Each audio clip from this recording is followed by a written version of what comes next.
Alors, bonsoir à tous. J'espère que vous avez sorti votre meilleur cohiba et peut-être un bon rhum cubain parce qu'ici on peut bien s'amuser, eux un peu moins.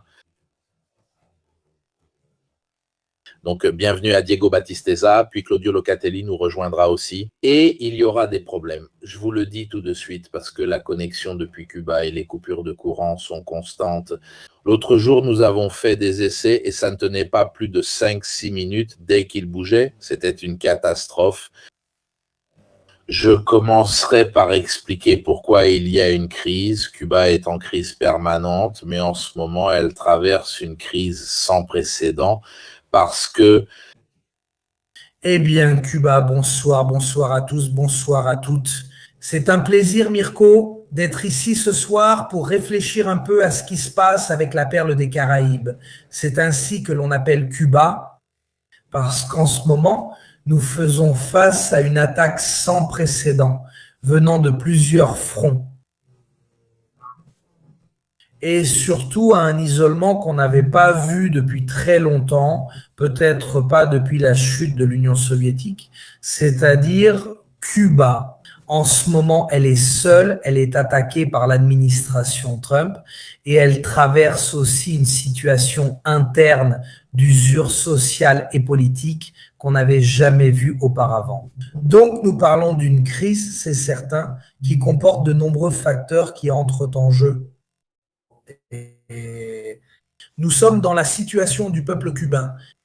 Et je dirais que nous sommes confrontés, pour résumer un peu, à une image, à un double siège, c'est-à-dire qu'il y a d'une part un siège extérieur. En effet, on ne parle plus d'un embargo du point de vue financier que les États-Unis, comme nous le savons, maintiennent depuis l'époque de Kennedy. Mais nous sommes confrontés à un véritable blocus énergétique qui empêche le carburant d'arriver sur l'île.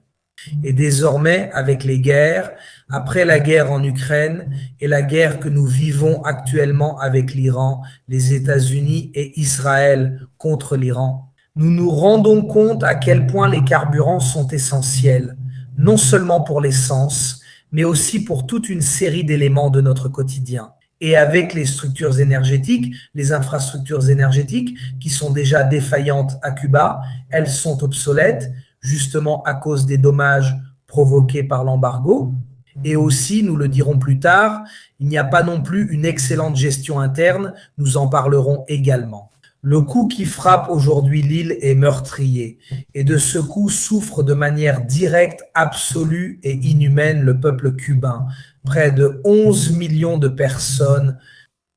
question 1. Quel est le lien avec la question du Venezuela? 2. Dans quelle mesure sont-ils autosuffisants en termes de production interne? Alors, la question du Venezuela est directement liée, étroitement liée. Mirko, parce que Chavez, rappelons-le, parti de la Ve République, 1999, gagne les élections au Venezuela, décide immédiatement de soutenir Cuba et devient en gros le grand pilier de Fidel Castro. Dans la région, on parle du socialisme du siècle, du 21e siècle. Ce sera le Venezuela qui commencera à offrir des barils de pétrole à Cuba, les mêmes barils de pétrole que Cuba utilisera, autant pour la gestion interne que pour la gestion diplomatique. Donc, distribuer ou revendre ensuite des barils de pétrole à d'autres pays, cela a donc été un soutien inconditionnel. Disons qu'après la chute de l'Union soviétique en 1991 et la période de la loi spéciale, la période spéciale. À Cuba, rappelons-nous que l'Union soviétique fournissait à Cuba 80% de ses besoins internes. En général, sans entrer dans les détails, quand Chavez arrive, Chavez, je ne dis pas qu'il remplace ce que faisait l'Union soviétique jusqu'en 1991, mais pour se comprendre, il commence à être le grand pilier sur lequel Cuba s'appuie. Et le Venezuela reçoit de Cuba des renseignements. Il reçoit d'autres types de soutien. Si je ne me trompe pas, je t'ai encore envoyé une image où l'on voit que, voilà, salut Claudio. Salut les gars, c'est un plaisir de voir à la fois Mirko Camposchiari et Diego Battistessa. Tu es à Madrid, n'est-ce pas? Écoute, oui. On arrive à se connecter. Ça me semblait presque un miracle. Je peux vous dire que c'est un miracle. Hier, 2 heures de connexion, ça tenait 30 secondes, 1 minute. Je m'arrête et on laisse parler Claudio, parce qu'on en profite, que Claudio, alors, comme ça. Je mets un peu Claudio à jour. Nous avons parlé de la connexion avec le Venezuela. Nous étions en train de discuter de l'autosuffisance de Cuba, à quel point elle dépend des dons de carburant de la part des autres. Nous avons juste évoqué la question des coupures de courant, mais nous ne sommes pas entrés dans les détails de pourquoi, en ce moment, les coupures de courant sont particulièrement problématiques. Tout cela est évidemment lié à la politique américaine, encore plus qu'à tout ce qui s'est passé dans le passé. Explique, puisque tu viens d'arriver à Reddit.ch après 18 heures de coupure de courant. Laissons tomber. Moi, je fais partie des chanceux. Maintenant, parlons-en. D'ailleurs, en plus de vous saluer, ça me fait vraiment plaisir qu'on puisse donner de la place à ce qui se passe sur l'île. D'ailleurs, avec un expert comme Diego et un autre sur le terrain, comme dans mon cas. Maintenant, il faut informer les gens, parce que beaucoup sont partis en vacances au fil des ans. Mais à Cuba, la situation a beaucoup changé maintenant, et de toute façon, beaucoup n'ont peut-être pas pleinement compris comment les choses évoluent. Premier point, comment je me connecte, parce que peut-être que les gens ne savent même pas ça, je me connecte avec un réseau de téléphonie mobile. Parce qu'en ce moment, le Wi-Fi ne fonctionne pas dans de nombreuses parties de l'île. Le réseau cellulaire appartient à Texa, qui est la compagnie de téléphone et d'internet de toute Cuba. Jusqu'à il y a quelques années, excusez-moi un instant, pardon, ils sont en train de faire un peu de bruit. Il y a quelques années, on utilisait des cartes à gratter. Tu révélais un numéro, l'entrais sur ton téléphone portable et te connectais à Internet. Quand tu te connectais à Internet sur les places publiques, beaucoup imaginent cette scène, ceux qui l'ont vue s'en souviennent. Aujourd'hui, des gens rassemblés sur une place regardent leur téléphone portable, cet objet qu'on utilise presque comme une blague. Ici, c'était le seul moment où l'on arrivait, à certains endroits du pays, à se connecter. Aujourd'hui, le portable fonctionne bien mieux dans la rue, où la connexion est la plus stable. Mais quelle connexion ai-je maintenant ? Un 3G, donc pas une connexion 4 ou 5, un 3G orienté sur un VPN à Rome. C'est-à-dire que j'utilise un repositionnement de la localisation de l'indication informatique de mon téléphone portable pour le rendre plus simple pour les gens, ce qui identifie ma connexion. Sur Rome, oui, en Italie, de manière évidemment fictive. Le gouvernement cubain laisse assez faire cette chose parce qu'en fait, c'est un besoin que tout le monde a. Le gouvernement, les gens en général. Mais techniquement, ce n'est pas exactement une chose, c'est normal, c'est justement fait pour éviter certaines choses. Mais à quoi cela sert-il d'éviter, par exemple, ce programme ? Les gars, Mirko m'a hébergé, il m'héberge, il m'a invité, je suis toujours disponible avec grand plaisir. Mais ce programme ne se connecte pas à Cuba, celui que j'utilise pour me connecter avec vous, donc j'ai dû me relocaliser en Italie avec un 3G d'une ligne de rue, mais je suis à la maison. Déjà, ça vous a donné une idée ? Pour ceux qui nous écoutent, passons à la question électrique. Un effet domino urbain. Pendant que je parle, ça me fait rire parce que le propriétaire de la maison est en train de brancher sa moto électrique. Oui, parce qu'il semble que Cuba soit en train de devenir le paradis hippie des motos et des panneaux solaires. C'est une blague. Ils essaient tous d'utiliser l'approvisionnement électrique qu'ils avaient là, mais comme nous savons qu'il y a une crise de l'électricité, pourquoi font-ils cela ? Parce que, comme je pense, j'imagine, vous l'avez déjà dit, la crise commence par le carburant, par la production. Je vais très vite, peut-être un peu trop vite, mais j'ai peur que la connexion coupe. En toute honnêteté, donc tant que je vois que ça marche, je vais un peu vite. Et on saute un instant l'implication maximale d'impact, mais essayons d'aller à l'essentiel. Ensuite, c'est à vous d'en parler. Au cas où, essentiellement pour OK parfait, si cela avait déjà sauté, essentiellement. Ils nous écoutent. Quel était le précédent ? Beaucoup disent que Cuba a toujours eu des problèmes, comme partout. Selon de nombreux avis et d'après mes propres vérifications, je pense que Diego serait aussi d'accord. N'a pas de précédent, justement à cause du type et de la structure. Elle se rapproche beaucoup de la période spéciale de l'effondrement de l'Union soviétique, donc du début des années 90, mais ce n'est pas pareil. Même de nombreuses personnes du Parti communiste, donc le Parti communiste au pouvoir, il n'y a qu'un seul parti, à Cuba. Ils continuaient à me dire « Nous ne l'avons jamais vécu comme ça. Nous ne l'avons jamais vécu. Au moins, il y avait autre chose à l'époque. Maintenant, ce n'est plus le cas. Commençons concrètement. Domino urbain, qu'est-ce que ça veut dire ? Les centrales électriques cubaines datent des années 70 et 80. Les pièces de rechange de ces centrales, provenant des maisons mères fabricantes, se trouvent dans un pays qui n'existe plus, l'Union soviétique. De plus, les mêmes maisons mères, donc ceux qui ont effectivement fabriqué les composants, sont soumis à la loi Helms-Burton. La loi de 1996, si je ne me trompe pas, est une loi américaine qui, en fait, fait quoi ? Je vais simplifier pour ceux à la maison, puis vous pourrez approfondir. Que fait cette loi si on la contourne ? Elle te dit « Si toi, Mirko, tu donnes un sandwich à Diego, je ne viendrai plus dans ton émission. » Elle dit exactement cela. En substance, elle dit que si une organisation internationale, une organisation, une ONG, n'importe laquelle, collabore avec Cuba, elle sera privée de financement par les États-Unis.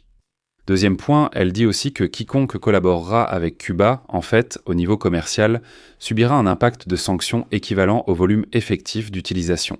Donc si j'achète, si je transfère économiquement 10 € à Cuba, je recevrai des États-Unis 10 € de dommages. C'est en fait une vieille loi qui a ensuite été remaniée, modifiée, ajoutée, changée.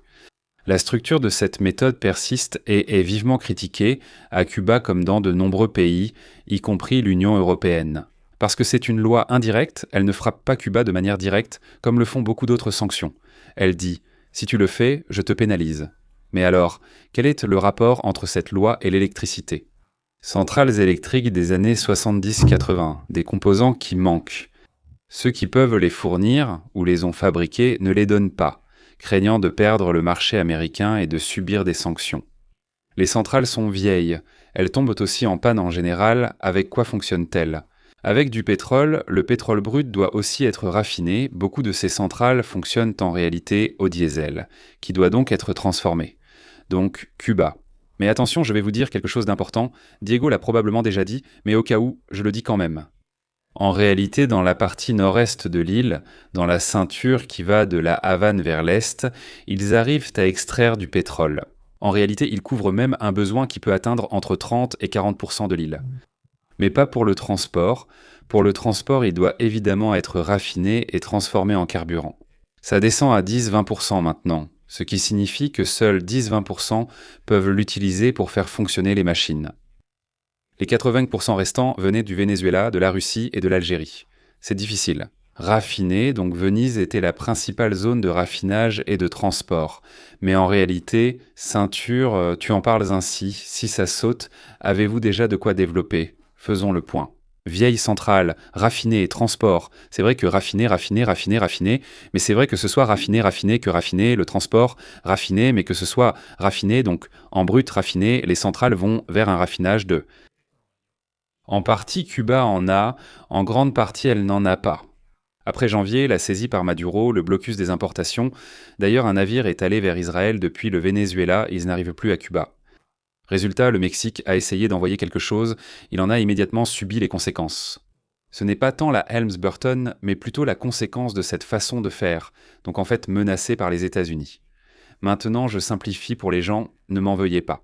Et résultat, tu ne peux pas réparer ta centrale électrique, tu n'as pas assez de pétrole raffiné pour la faire fonctionner, ni pour transporter les produits qui sortent de différents autres endroits. Résultat, l'électricité diminue, elle n'arrive évidemment pas à couvrir les besoins des Cubains. Et ça saute, d'une manière que moi, les gars, j'ai vu en temps de guerre, mais pas à cette échelle, c'est-à-dire en Ukraine, ça saute moins. Que ce soit clair pour ceux qui nous écoutent, Cuba n'est pas en guerre militaire, mais en réalité, elle est en guerre diplomatique, politique. Parce que la coupure de courant de 18 heures de l'autre jour et la deuxième en 7 jours, celle du 16 mars il y a quelques jours, avait duré plus de 24 heures. Qu'est-ce qui saute ? Les réfrigérateurs, la nourriture, tout se gâte, évidemment tout ce qui doit être rechargé. Il n'y a pas de carburant, on ne peut pas faire rouler les camions, on utilise les motos électriques, il n'y a pas de carburant pour faire fonctionner les compagnies d'électricité, tu n'utilises pas la moto électrique, on reconnecte toutes les anciennes compagnies d'électricité. Le carburant qui venait du Venezuela, pratiquement à rien, il n'y en a plus. On n'arrive pas à en acheter parce que avec quoi tu l'achètes même ? J'ai lancé une plateforme de soutien aux émissions, comme je le fais dans tous les pays, y compris ceux en guerre. J'ai utilisé tous les dons, j'espère que vous les réactiverez, car vous verrez que je suis italien, mais tout a été dépensé. Sur mon lien, il est écrit Cuba. Dans la collecte de fonds soutenant ma mission sur le terrain, ainsi qu'une intervention solidaire dont je reparlerai. Donc si tu as les centrales sans pièces, tu n'as pas le pétrole pour les faire fonctionner, tu n'as pas les moyens de te déplacer, tu veux acheter du pétrole, tu ne peux pas le faire. Parce que les systèmes de paiement, toujours pour le même type de pression indirecte, de constructionnisme et de blocage, ne fonctionnent pas, PayPal non plus. Je pourrais vous montrer la capture d'écran de tous mes comptes. Peut-être que je la publierai, en fait, je la publierai, c'est sûr. Cela vous montre qu'ils sont tous suspendus et que beaucoup d'autres systèmes de paiement ne fonctionnent pas ici, à Cuba. Et qui achète en pesos cubains ? Personne. Personne n'achètera en monnaie nationale la monnaie de Cuba, le peso cubain, parce que clairement personne n'en veut. Donc tu ne peux même pas acheter de pétrole. Pour couronner le tout, il manque 2 choses, l'eau et le ramassage des ordures. Hier, j'ai compté 35 soldats, 3 camions et 2 pelleteuses qui circulaient dans les rues de la Havane pour essayer de ramasser les ordures. Un des hommes dans la rue a plaisanté. Ils passent une fois tous les 3 jours, alors qu'ils devraient en venir 3 fois par jour. C'est-à-dire, ils passent maintenant alors qu'ils devraient ne passer. C'est-à-dire qu'ils passent une fois tous les 3 jours, alors qu'ils devraient me passer 3 fois par jour. Que se passe-t-il en Italie lorsqu'il y a une urgence ? Tu envoies la protection civile et l'armée. Cuba utilise l'armée pour ramasser les ordures. Parce que sur 100 environ, 110-120, les chiffres peuvent être légèrement différents, mais c'est de cet ordre de grandeur. Des camions poubelles de la Havane, je parle maintenant de la capitale, il y en a environ 100, 120, 110, 120 camions, il n'y en a que 30 qui fonctionnent et qui ramassent les ordures. Pourquoi n'y a-t-il pas de durabilité ? C'est ça. Montrons aussi 2 statistiques, parce qu'à partir de 2024, le tourisme a baissé de 30%, en 2024 de 10% supplémentaires, en 2025 et encore de 6% en 2026. Je sais qu'ils ont là-bas des magasins faits pour les touristes où les Cubains ne peuvent pas acheter parce que, évidemment, les prix sont inaccessibles. Mais ils n'ont pas assez d'argent pour acheter, ils n'ont pas de véritable pouvoir d'achat. Dans ces magasins, ce sont des magasins uniquement pour les touristes et ils servent même de l'eau.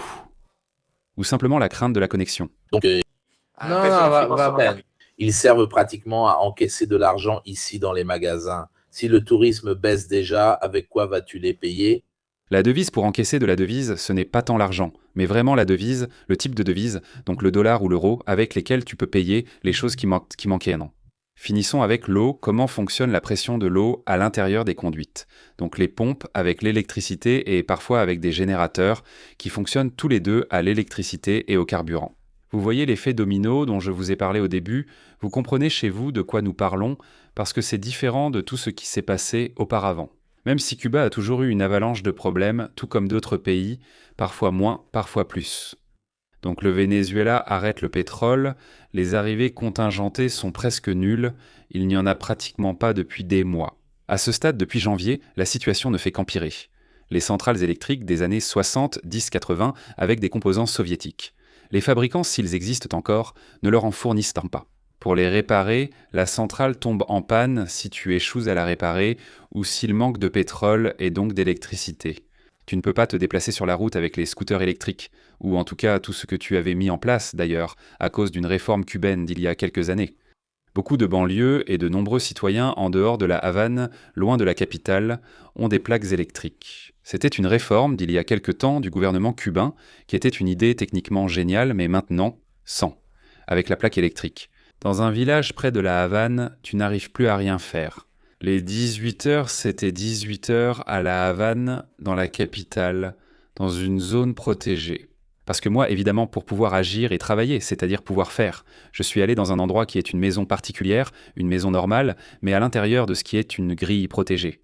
Que signifie que c'est proche des hôpitaux et universités ? Malgré cela, 18 heures, cela veut dire que dans les villages, en ce moment, ils auront 2, 3, 4 jours de coupure de courant. Je vous ai donné le nombre minimum réel enregistré nationalement. Parce que les grilles de protection, celles où je me trouve, restent, c'est-à-dire qu'elles sautent seulement si tout le pays est coupé. Des centrales anciennes, pas de pétrole, pas de carburant pour se déplacer, pas de camions pour ramasser les ordures, augmentation des déchets dans la rue et des difficultés. Un pompier m'a confié récemment « Nous ne pouvons pas intervenir à cause des ordures qui bloquent dans la rue, impossible d'éteindre le feu. » Et d'où vient-il ? C'est à pleurer si ce n'était pas risible. Les incendies ont augmenté. Les jeunes branchent les motos électriques à la maison, le système ne tient pas, la batterie prend feu, c'est un effet domino incroyable. Et enfin les pompes à eau qui sont évidemment assez protégées à la Havane. elles ne le sont pas à l'extérieur. J'ajoute une chose, hier après-midi, j'ai été témoin d'un crime odieux. Un garçon assorti, il est allé chercher un couteau et il a essayé de poignarder un monsieur à quelques dizaines de mètres de moi. Si je m'en étais aperçu plus tôt, j'allais déjà dans cette direction, ne comprenant pas la situation et voulant aider le monsieur qui semblait agressé. J'ai vu que celui-ci a pris un couteau. Toutes les personnes, y compris des hommes costauds, musclés, préparés, me disent « C'est désormais évident, il faut faire comprendre cette mise à jour à tous ». Cuba, pendant des décennies, a été un endroit très sûr par rapport à sa valeur économique, c'est-à-dire peu d'argent, beaucoup de sécurité. On pouvait se promener la nuit à La Havane, téléphone en main, sans presque rien risquer. J'ai des témoins, je viens ici depuis des décennies. Depuis environ 5 à 7 ans, la criminalité est en forte hausse. Ce n'est évidemment pas à des niveaux que Diego pourrait vous expliquer. D'Amérique du Sud ou centrale, on ne mentionne pas le Guatemala, etc. Mais entendre de grands hommes cubains de 30 ans te dire « Moi, après 23 heures, je ne sors pas », ça fait impression pour un pays qui a été notoirement, évidemment, très sûr. Je vous pose des questions ou des choses, parce que comme ça je me débarrasse de tout. Si jamais ça saute, vous continuez directement. Borghi. Borghi. Question, mais pour toi, ça s'est vraiment autant dégradé? Attends, pourquoi ça s'est autant dégradé ces derniers temps? La criminalité, parce que ça a de plus en plus dégénéré dans le marché noir, et donc ils gèrent aussi le marché noir en ce qui concerne les échanges. Ce sont les rares qui arrivent à accéder à des choses extérieures. Ou bien c'est justement parce qu'il y a un effondrement du point de vue gouvernemental, de la gestion. Des besoins de base. Les gens doivent de manger, il y a un rationnement de la nourriture. Les Cubains ont été habitués, et Claudio doit le voir, à vivre dignement avec peu. L'austérité cubaine est très connue. La dignité du peuple cubain l'est encore plus. Je peux aussi témoigner de mon expérience à Cuba. Les gens pouvaient se débrouiller avec très peu. Aujourd'hui, on voit des gens chercher à manger dans les poubelles. Le rationnement est terrible. La fameuse petite carte, celle que le gouvernement distribue pour rationner certains aliments, qui au fil des années est passée d'une liste de dizaines de choses à seulement 3 ou 4. Mais maintenant, elles sont distribuées de façon très irrégulière, de manière inconstante, plus avec la régularité d'autrefois. Et il y a un besoin de couvrir les besoins de base. Pour se comprendre, c'est comme la carte du pain en Italie durant la Seconde Guerre mondiale. Ils l'appellent la libreta. En gros, chaque foyer allait, au Venezuela, c'était les sacs clap, puis apporter du Venezuela à Cuba, la libreta. Tu allais essentiellement dans le bâtiment prévu à cet effet, et le système de gouvernement cubain t'attribuait une certaine quantité d'aliments, différents types d'aliments, du sel, des haricots, du riz. Certaines choses, évidemment, devaient suffire pour couvrir tout le mois. Petit à petit, cela a changé, a diminué, et aujourd'hui, les choses auxquelles tu peux avoir accès grâce à ce système sont très peu nombreuses. Et avant, comme le disait Claudio, j'ajoute 2 choses que sûrement Claudio, mais plus qu'ajouter en complément. Parce que l'une, tu l'as dite, Mirko, le problème vient des personnes très compétentes qui te suivent toujours, Mirko. Il a dit que depuis 2021, c'est juste. Le CUC, le CUC, c'est-à-dire le peso cubain, convertible, la monnaie qui était utilisée à Cuba par tous les Cubains, CUC, si tu étais un étranger et que tu arrivais à Cuba, on t'obligeait à changer en CUC. Cela permettait pratiquement au gouvernement cubain de récupérer des devises, comme le disait Claudio, donc des euros, des dollars, des monnaies fortes, qui pouvaient ensuite être utilisées sur le marché international pour acheter des biens nécessaires à l'administration du territoire. Mais il a été supprimé en gros. Donc maintenant, avant, considérer qu'un CECEI valait environ 25 pesos cubains pour se comprendre, maintenant il a été supprimé, donc on passe directement aux pesos cubains. C'est du courage. Attends, je n'avance pas les choses parce que ça a été supprimé. Ça a été une décision interne de l'administration cubaine qui n'a rien changé. Parce qu'en fait, les bureaux de change qui te donnent tes pesos cubains sont officiels. Donc, tu ne peux pas changer ou tu ne pourrais pas changer dans la rue. C'est toujours le gouvernement qui gère la monnaie. Donc, l'idée, c'est que tu entres à Cuba. Tu ne peux pas dépenser de dollars. Tu ne peux pas dépenser d'euros. Tu dois me les donner et moi, je te les change. Et tu as en fait une monnaie que tu peux utiliser seulement à Cuba. Vous vous souvenez, tous ceux qui sont allés à Cuba, les fameux 3 pesos avec Che Guevara, la pièce, tout le monde l'aura. Évidemment, je l'ai mise en couverture 3. Au moment où le tourisme de masse qui ne connaissait pas du tout Cuba, Claudio, si tu es à La Havane, moi j'ai vécu dans le centre de La Havane, pas à Varadero, je ne suis pas allé à Varadero ou au Vedado. Donc, le centre de La Havane. C'est là fondamentalement que se réunissaient les dames, la dama de blanco, pas les dames en blanc.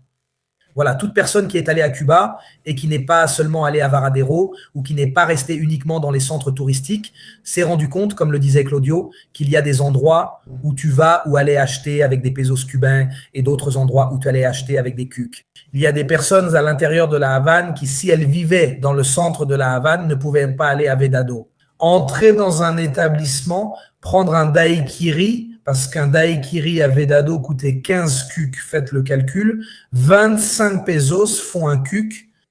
Imaginez qu'un ingénieur à la retraite recevait en 2015 une pension de 10 $, c'est-à-dire 10 cucs.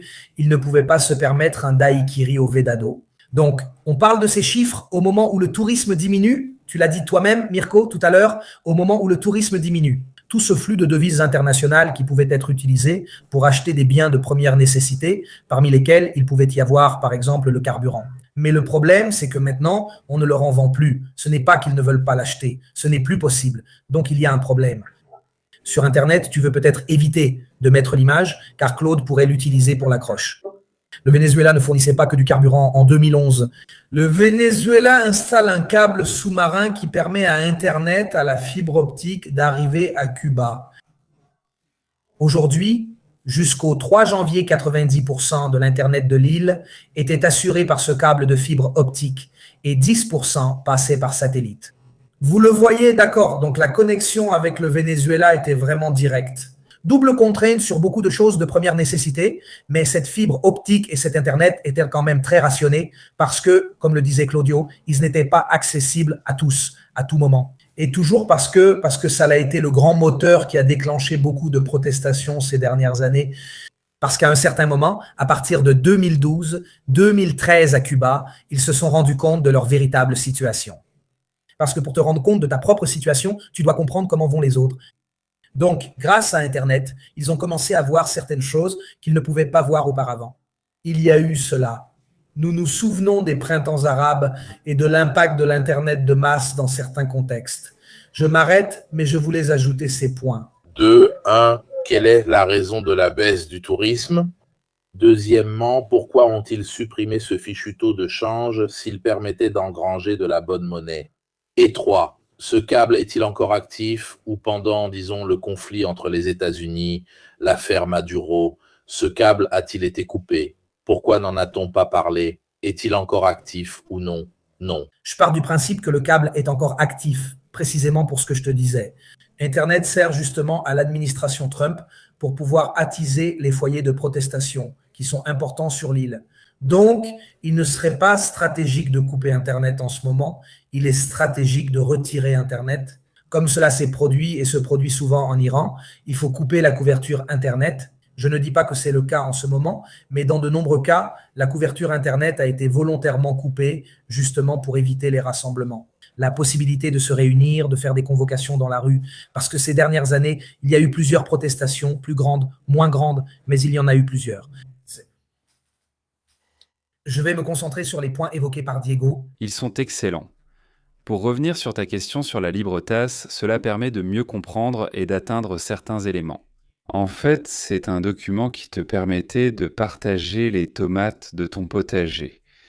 Techniquement, le potager à Cuba appartient aux Cubains, et par l'intermédiaire de l'État, tu pouvais accéder à tes tomates. La nôtre est simplifiée, mais l'idée est née ainsi à l'époque castriste, et c'est ainsi que, pendant une grande partie de la période de Cuba, elle a été vécue.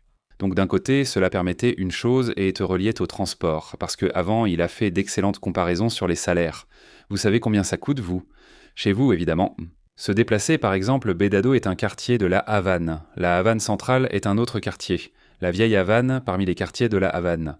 Se déplacer peut coûter aussi 400, 500, 600 pesos cubains, monnaie nationale. Combien ça coûte de prendre un bus pour 1000 km? 130 pesos mais comme pour faire. 4 km j'en dépense, 600 et j'en dépense, 130 pour le bus d'état de ligne. Toute l'île, enfin pas vraiment toute l'île, mais cette comparaison vous fait comprendre que l'idéologie avait essayé de maintenir les transports à un prix accessible à tous. Et d'un côté, c'est une chose formidable, à mon avis. De l'autre côté, beaucoup de Cubains continueront de répéter, et il est évident que c'est un fait réel, ce n'est pas seulement leur opinion. Mais il est aussi prouvé que si tu n'arrives jamais à engranger de bénéfices dans le fonctionnement de tes transports, peu importe comment tu les améliores, un Cubain dans une Hougara me dit « Oui, nous arrivons à prendre les transports, mais ils sont de moins en moins nombreux et souvent en panne. » Donc d'un côté, c'est une très bonne chose de faire en sorte que tout le monde puisse prendre les transports, mais de l'autre côté, si cela te coûte 600 pesos d'aller de la Havane à la Havane, si cela t'en coûte 130 pour 1000 km de route, il est évident que ce bus ne fait pas de bénéfice. Il n'a même pas assez d'argent pour couvrir ses propres frais de fonctionnement.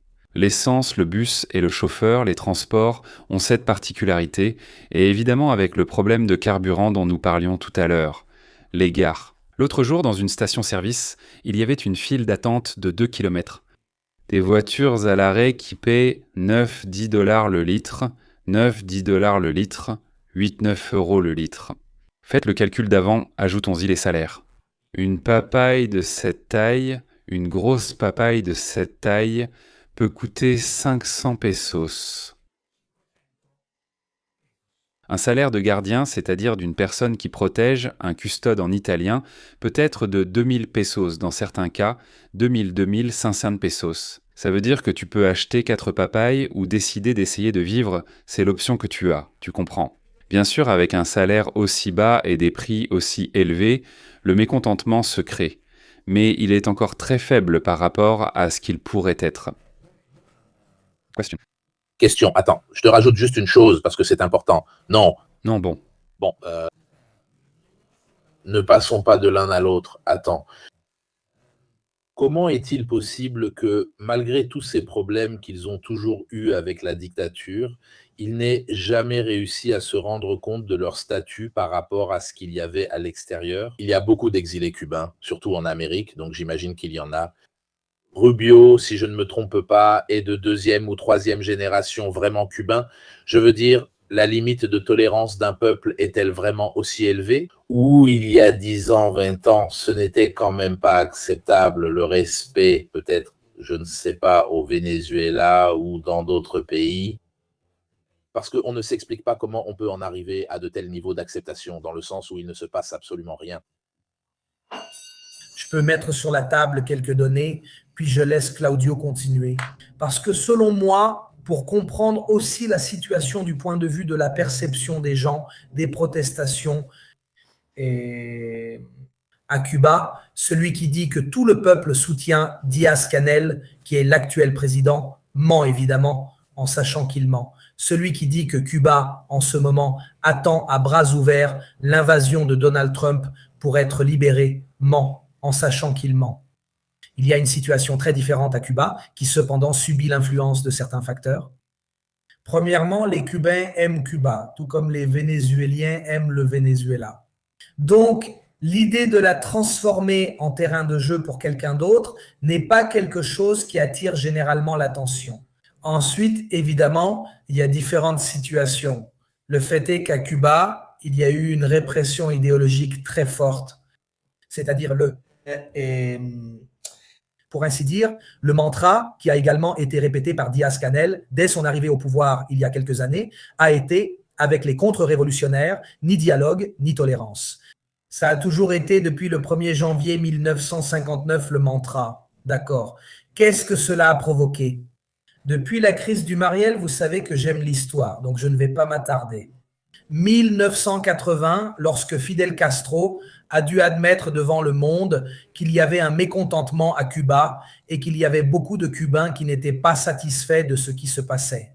Il a ouvert la possibilité à ceux qui n'étaient pas satisfaits de partir et 125 000 Cubains sont partis. D'accord, pas un seul. Alors, après la crise appelée celle des Marielitos, rappelons-nous, il est important que tu le signales. Ici, depuis 1960, un embargo est né contre le droit international, contre Cuba. Depuis 1994, si je ne me trompe pas, depuis 1994, les Nations Unies ont demandé au moins 30 fois 33 fois, si je ne me trompe pas. Le 33, résolution la dernière en 2024. Officiellement, depuis 1994, oui, l'arrêt de l'embargo a été demandé parce que c'est contre le droit international et cela touche la population civile. Depuis 1980 jusqu'à aujourd'hui, beaucoup de personnes dissidentes cubaines. Dans les prisons cubaines, plus de 1000 détenus sont considérés comme prisonniers politiques selon le titre qu'on leur donne. Pour ma part, j'utilise ce terme pour la plupart d'entre eux. Mais il y a eu un flux migratoire sortant incroyable.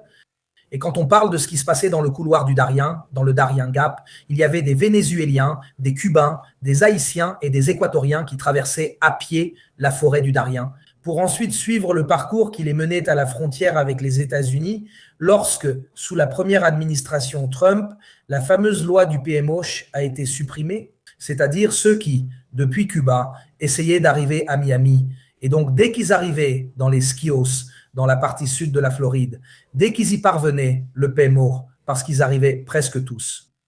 En couvrant ce bras de mer en 30 minutes, on leur accordait immédiatement le statut de réfugié. Trump l'a supprimé, d'accord. Et à ce moment-là, fondamentalement, le seul moyen de migrer, c'est par la terre. Ces dernières années, l'île a connu l'un des plus grands flux migratoires sortant de son histoire. Il y a des milliers de personnes, on en a peu parlé ici, pas sur ta chaîne Mirko, mais en général. Mais il y a eu un flux migratoire évidemment éclipsé par les 8,5 millions de Vénézuéliens. Non, il ne s'agit pas de ces chiffres, mais pour l'île, c'était des dizaines de milliers, voire des milliards. Donc, beaucoup de personnes qui font partie de la dissidence sont déjà hors de l'île, à Madrid, à Miami, dans d'autres pays. Donc, ce n'est pas qu'il n'y ait pas de protestation, c'est qu'il y a une sortie continue de personnes. D'autres sont en prison, comme ceux qui ont marqué les protestations d'il y a quelques années, qui faisaient presque tous partie de groupes artistiques. Et la dernière chose, Mirko, sur la raison pour laquelle le tourisme a diminué, c'est parce que l'administration Obama avait rétabli des contacts directs avec Cuba, en permettant aux navires de croisière qui partaient des ports américains ou qui appartenaient à des entreprises américaines de pouvoir accoster à la Havane, apportant une quantité considérable d'argent, de tourisme, de mouvement. Avec l'arrivée de Trump, on commence à étrangler de nouveau l'île. Biden, on ne le dit jamais, mais Biden n'a rien fait pour améliorer la situation. Et avec la deuxième administration Trump, Trump a appuyé sur l'accélérateur, même si le cerveau de ce plan, nous savons que c'est Marco Rubio, parce que, comme tu l'as dit tout à l'heure, Marco Rubio est vraiment la personne qui essaie d'étrangler Cuba. Dernière chose, le 7 mars, j'en ai parlé dans le Fatto Quotidiano, la rencontre à Miami entre plusieurs présidents, de droite et d'extrême droite d'Amérique latine, et il a été question de construire le bouclier latino-américain. L'un des dossiers qui était sur la table concernait Cuba, justement parce que l'idée est de l'isoler. Et en ce moment, dehors Venezuela, dehors Iran, Russie, incapable d'avoir un certain poids, la Chine en ce moment reste un peu en retrait et elle est complètement isolée. Autre chose, les États-Unis n'ont pas évoqué d'action sur le terrain et cela ne les intéresse probablement pas actuellement. Il y a une sale histoire. Mais rappelons-nous aussi une autre chose, que pour les Cubains, c'est difficile. Même si Silvio Rodriguez a demandé qu'on lui donne un fusil, tout cela s'est passé ici. Vous savez, l'un des auteurs-compositeurs les plus importants de la Nueva Trova cubaine, qui a demandé un fusil, ils lui en ont donné un lors d'une cérémonie ces jours-ci. Je ne sais pas si Claudio était déjà arrivé quand la cérémonie a eu lieu. Oui. Le point est que, rappelons-nous, lorsque l'opération a eu lieu à Caracas et que Maduro a été enlevé, la garde privée de Maduro, c'était des Cubains. Ils ont tous été tués, 32 au total. 32 sur place sans pouvoir réagir. Donc, fondamentalement, même ce mythe de la résistance cubaine face à la Delta Force américaine s'est effondré le 3 janvier. Donc, je veux dire, nous sommes aussi face à un récit difficile. La question, Diego, n'est-ce pas que ce que Trump a fait avec le Venezuela, sous prétexte de lutte contre le narcotrafic, Maduro, etc., en réalité, c'est une autre brique dans la stratégie d'étranglement contre Cuba. C'est-à-dire, le Venezuela était l'ancre qui la maintenait encore à flot, donc cela fait partie d'une stratégie plus large. Écoute, pour moi, il est difficile de parler de Trump et de stratégie dans la même phrase. Bon, Je dis Trump pour simplifier. Non, non. Parce qu'en fait, on comprend tous de qui on parle. D'abord, on va bombarder l'Iran, puis on verra. Non, donc en somme, mais effectivement, derrière, si on pense à ce cerveau derrière Cuba, qui peut être Marco Rubio, effectivement, le grand pilier qui soutenait la situation cubaine après la chute de l'Union soviétique était le Venezuela de Chavez, puis de Maduro. Une fois que cela a disparu, c'est devenu certainement beaucoup plus difficile pour Cuba. Regarde, il veut le faire, il le veut. Envahir le Mexique, mais nous n'avons pas ouvert le vaste chapitre Mexique. Qu'en ce moment, comme le dit Claudio, le Mexique est étranglé par la politique d'ingérence des États-Unis et essaie de trouver une solution. La fameuse phrase « N'est-ce pas, pauvre Mexique, si proche des États-Unis et si loin de Dieu ?» Biden, je veux ajouter un point important après ton excellent tour d'horizon des pressions des présidents américains. Biden a fait quelque chose de discret qui nous concerne, nous, Européens. Si toi, Mirko, tu décidais d'aller à Cuba et que c'était ton choix. Depuis 2021 et pas avant.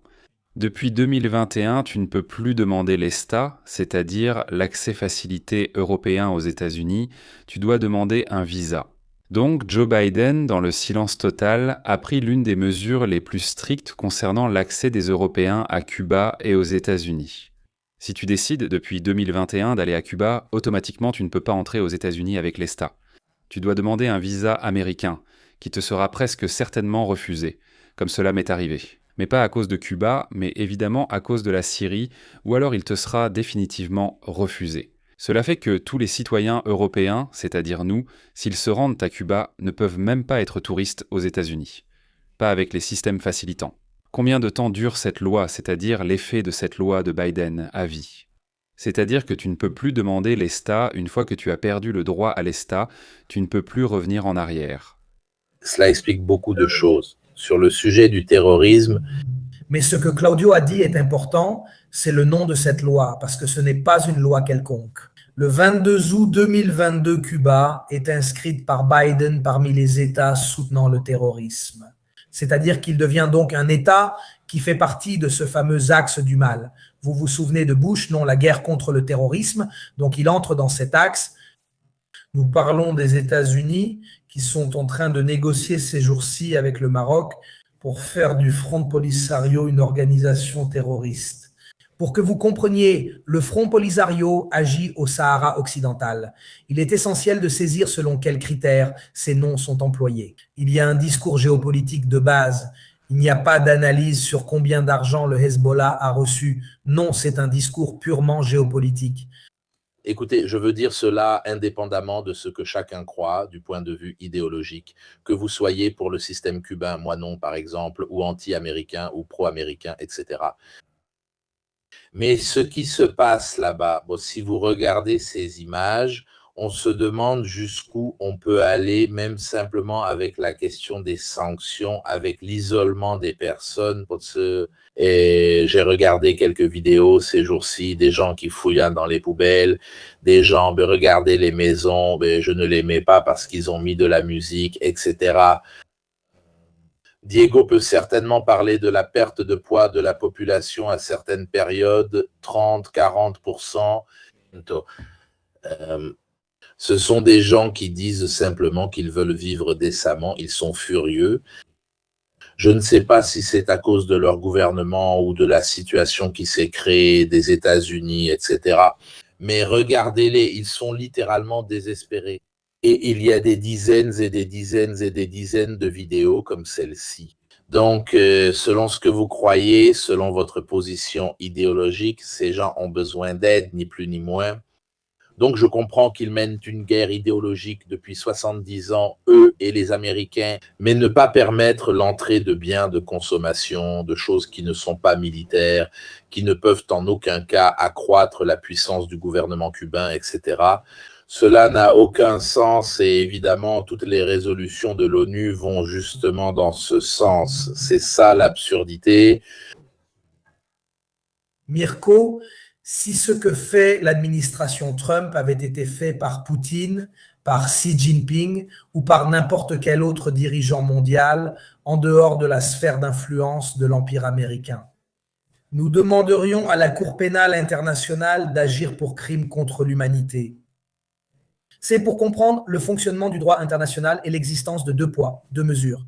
Au-delà, et tu l'as très bien expliqué, des sensations et de la façon dont on peut se sentir romantiquement lié à la révolution cubaine. Et tout ce que nous voulons aussi, rappelons-nous une chose, et c'est important, quand nous parlons des Barbudos qui sont entrés à la Havane. Du triomphe de la révolution, le 1er janvier 1959 à la Cuba d'aujourd'hui, il n'y a pas de couleur. La révolution cubaine n'est pas unique, elle a connu de nombreuses phases, il faudrait donc évoquer ces différentes étapes. Nous évoquons aujourd'hui l'héritage de la révolution cubaine. On disait que si Castro était là, la situation serait différente. Raúl Castro est toujours vivant, les Castro sont présents, il n'est simplement plus président. En ce moment, donc, la question est, comme tu le disais, on demande au peuple cubain de choisir entre mourir de faim ou vendre son propre gouvernement. Parce que la négociation qui est en cours, qui n'est pas une vraie négociation, parce qu'on demande à Cuba, faites en sorte de remplacer le président, mettez à sa place quelqu'un qui est favorable aux conditions que nous mettons sur la table. À ce moment, nous rouvrirons le canal des carburants. Les médicaments peuvent continuer à arriver, ils peuvent continuer à arriver.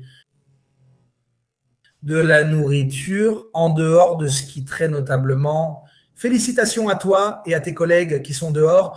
Permets-moi de te le dire avec un ton un peu polémique. Qui, en dehors du tourisme politique qu'on voit ces jours-ci, parce qu'il y a un tourisme politique sur l'île qui me donne des frissons, des personnes qui ont oublié Cuba ces 15 dernières années, et la semaine dernière, elles se sont toutes précipitées à Cuba avec le drapeau de leur parti pour montrer qu'elles étaient là. Au-delà de ça, et de toute façon, l'aide est toujours la bienvenue. Au-delà de ces missions qui sont aussi risquées, comme tu le disais, parce que tu es une personne, tu dois te déplacer dans différents endroits, donc tu prends aussi un risque. En allant à Cuba, il faut aussi expliquer au service de renseignement cubain que tu n'es pas en mission pour quelqu'un d'autre, parce qu'il n'y a pas seulement le danger que les États-Unis ne te laissent pas entrer. Il faut aussi faire comprendre aux services de renseignement cubains, malgré leurs moyens limités mais efficaces, que tu n'es pas une menace. Donc, en somme, il y a un risque un peu partout, au-delà de ce que vous faites, qui est très louable. Le fait est qu'il n'y a pas de véritable négociation en cours. On est en train de forcer. Il démissionne. Je veux te demander quelque chose. Les protestations sont-elles contre le gouvernement, contre les Américains, ou un peu des deux, d'après ce qu'on peut comprendre? Les protestations. Ensuite, je m'arrête car on a compris que Claude est là. Les protestations n'ont pas commencé maintenant. Si vous cherchez une vidéo d'un chanteur nommé Yotuel, pas seul mais avec d'autres, regardez Yotuel, qui s'appelle Patria y Vida, qui est en fait l'antithèse du cri révolutionnaire Patria o muerte de Fidel et des castristes. C'était une vidéo qui, déjà il y a 2 ou 3 ans, surfait un peu sur la vague en disant qu'il fallait un changement. On ne peut plus continuer comme ça. Il faut ouvrir, il faut permettre à l'entreprise privée de travailler de certaines manières.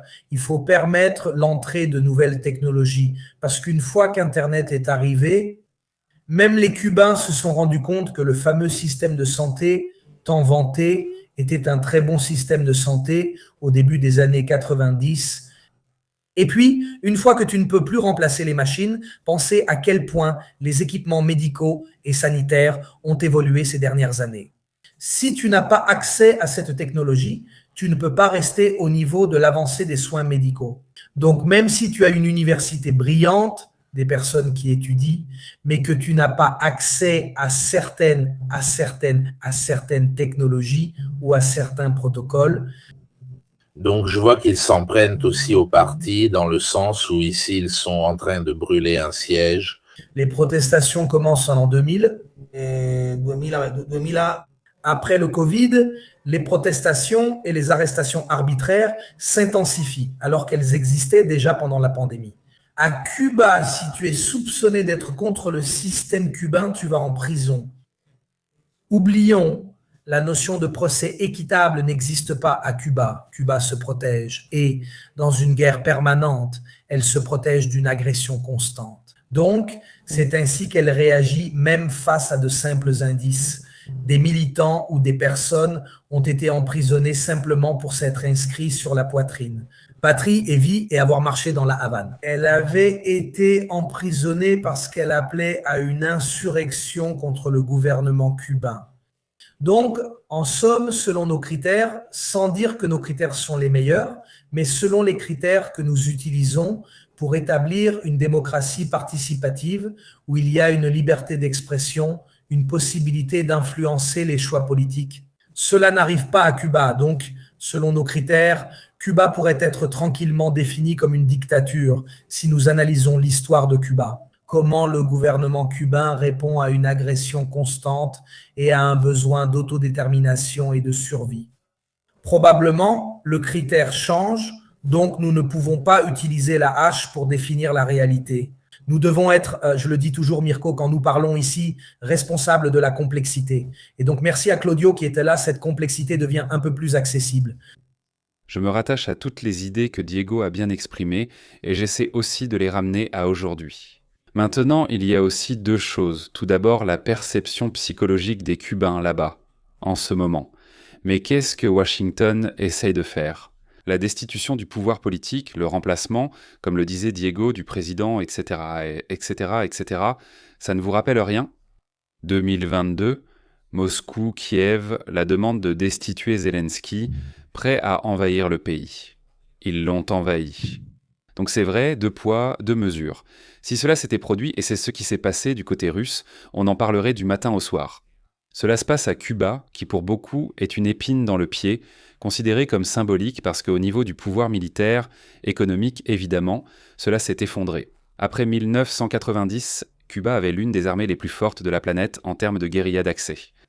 Tellement que la bataille par excellence...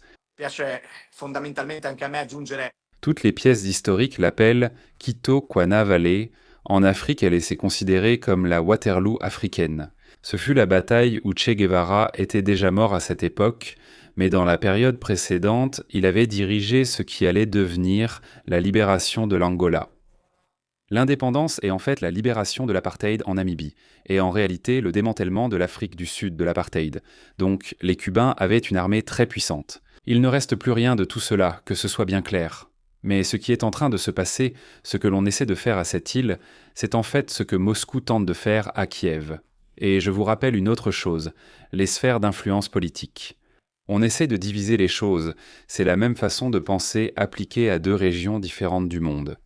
Les Russes le font dans la zone est-européenne, les Américains le font dans cette région.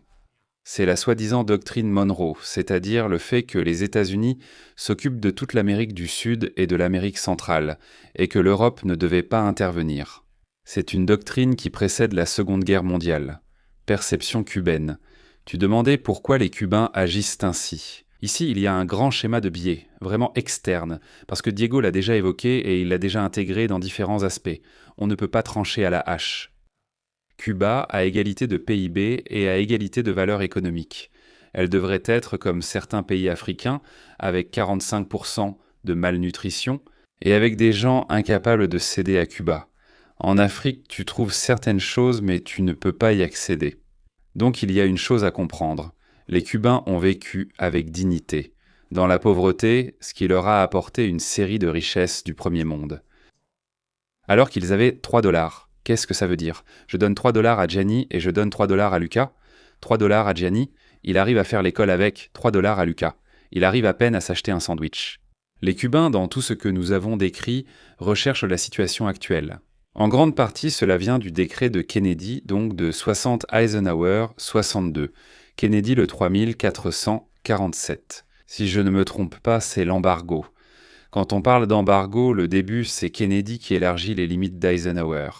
Tout cela a mis l'île en échec jusqu'à maintenant. En même temps, cela a poussé les Cubains à vouloir se défendre eux-mêmes. Et cela explique aussi le manque de réactivité interne dans de nombreux pays, lorsque des conditions difficiles apparaissent. Mais les Cubains, d'un côté, l'amour pour la patrie et le fait de s'opposer à quelqu'un qui cherche continuellement à t'attaquer. S'il y a un ennemi commun comme en Ukraine, on s'unit, ce qui renforce le nationalisme. Mais il reste un biais Mirko difficile à saisir, que beaucoup peinent à comprendre. La Cuba économique de toutes ces décennies, à divers égards évidemment meilleur dans les années 80, pire maintenant, etc., etc., etc.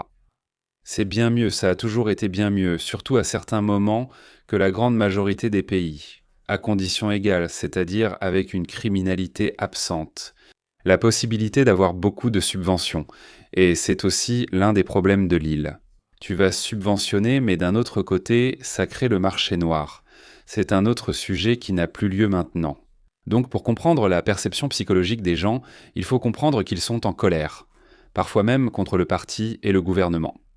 Mais d'un autre côté, il n'y a pas de rébellion typique de conditions comme celle-ci. Parce qu'en réalité, ils ont toujours été bien mieux lotis que la grande majorité des pays, à valeur économique égale.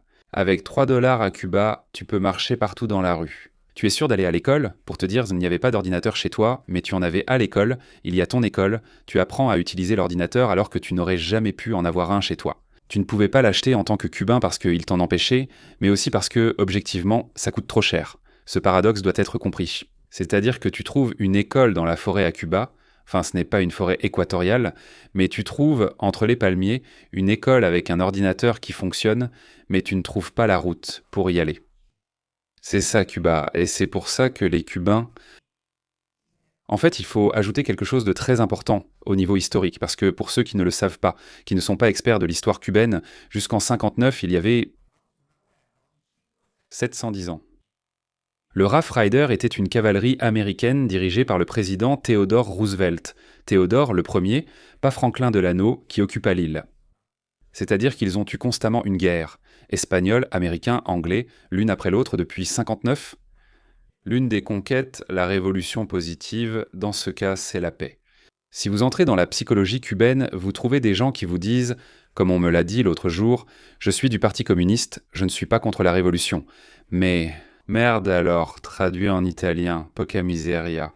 Le président, un leader d'un pays, doit assumer ses responsabilités et savoir gérer cela. C'est-à-dire, il y a toute cette chose-là. Les Cubains critiquent beaucoup, en réalité le gouvernement, seulement ils le font d'une manière qui n'est pas vraiment de la rébellion.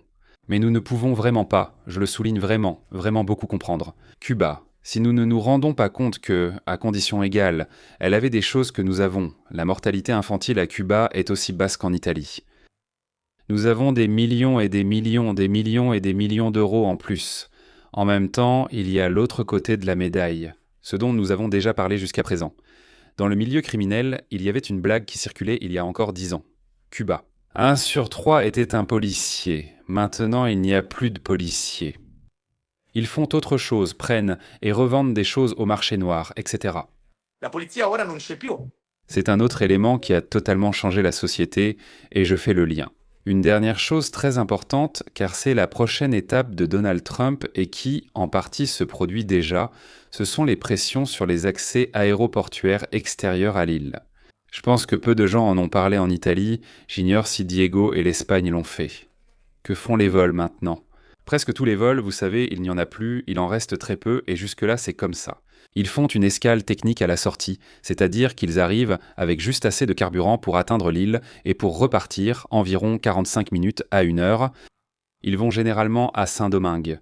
Qu'est-ce qu'on commence à voir depuis quelques jours ? Qu'il commence à y avoir des pressions sur les pays où ces vols doivent faire une escale technique. Quelle compagnie reste-t-il qui évite encore ces pressions ? La Turkish Airlines, et j'espère qu'elle ne sera pas la seule avant mon départ, car si je reste avec elle seule, je vous le rappellerai. Pour ceux qui me suivent et qui se posent la question, moi aussi je serais arrêté si je devais faire une escale à Istanbul. Donc s'il ne me reste que la Turkish Airlines, pourquoi la Turkish ? Un pays né avec une forte prédominance, qui est en train de profiter du problème de Dubaï en ce moment dans le hub du Moyen-Orient. Et donc il se lance sur l'Amérique centrale et sur toute cette zone-là pour vous faire comprendre l'Amérique. Un autre élément s'ajoute, les États-Unis ajoutent une autre pièce et commencent à faire pression sur les aéroports, comme ils le font avec les médecins cubains. Je fais le tour du monde. Les Américains font pression sur les pays pour qu'ils les renvoient chez eux afin de couper ce lien entre plusieurs pays et Cuba. Nous les avons eus aussi en Italie pendant le Covid, les vols sont la prochaine étape. Nous voyons des signes qui nous amènent clairement à penser que les signaux viennent des compagnies aériennes, c'est-à-dire que nous les voyons justement parce que ce sont les compagnies aériennes. En ce moment, le prix du carburant d'aviation a doublé, c'est un problème supplémentaire. Non seulement il a doublé, mais il n'y en a pas. Pas seulement il a doublé, mais ici, à Cuba, il n'y en a pas. Ils doivent l'importer de l'extérieur, c'est-à-dire qu'il y en a vraiment très peu. Observons de près les aéroports. Je conclus sur ce point, car ils commencent à être bloqués en raison des pressions déjà évoquées. Pour les centrales électriques, le pétrole, la devise, les systèmes de paiement. S'ils devaient bloquer les aéroports, les vols ne pourraient plus partir d'ici, ils n'iraient plus à Cuba et donc il n'y en aurait plus. On peut supposer que les États-Unis envisagent une opération terrestre, ce que je partage avec Diego. Pourtant, ce n'est ni leur intérêt ni leur intention. Mais les contrepoids changent s'il n'y a plus de vol aérien, plus d'accès, alors tout devient possible. Pour l'instant, je crois que l'intérêt américain, surtout celui de Trump et de Rubio en particulier, est simplement de faire en sorte, comme dans une négociation, d'acheter littéralement l'île. Les nouvelles générations sont très concernées parce que cette colère dont tu parlais, Mirko, doit être comprise d'une autre manière. Cuba compte parmi les pays ayant le plus fort taux de diplômés universitaires. À Cuba, les notes obtenues à l'école primaire sont prises en compte dans la note finale du diplôme universitaire, selon l'âge. Donc ici, les gens ont une culture de premier monde, des compétences de premier monde, dans un pays avec la liquidité du tiers-monde, pour utiliser une vieille formule. Et j'espère et je pense que Diego sera aussi d'accord avec cette métaphore. Tu rencontres des gens qui pourraient être débauchés par les États-Unis, parce qu'il est capable de faire toute une série de choses, mais il n'en a pas les moyens. C'est pour ça que la colère monte encore plus. Tu vois que des gens compétents comme toi et moi ne le sont pas vraiment. SC, il a de belles chaussures, il peut prendre l'avion, il peut utiliser un ordinateur, il a un iPhone. Les iPhones sont énormément volés en ce moment. À Cuba, les téléphones, tu le vois.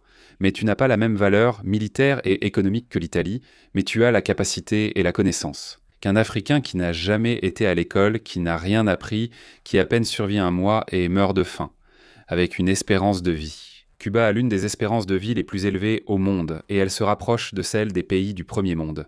Allez vérifier. En ce moment, elle est en train de s'effondrer.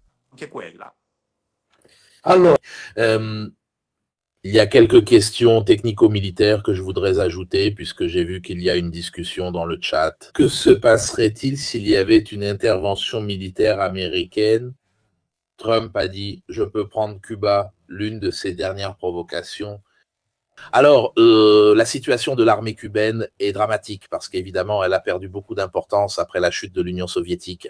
Ils ont plus ou moins 50 000 soldats et plus d'1 million de paramilitaires. Des choses comme ça, ils ont de vieux chars T-55, T-62 qui ne serviraient absolument à rien. Ils ont, je crois, quelques MiG-29, des MiG-25, des MiG-21, mais ils n'ont pas d'essence. Et probablement l'état de maintenance de ces avions est quasiment nul. L'Iran est bien mieux placé dans tous ces domaines, aéronautique, anti-aérien, etc. Cuba est pratiquement sans défense. S'il y avait des porte-avions américains à 50 km de la côte, à Cuba, ils ne pourraient rien faire.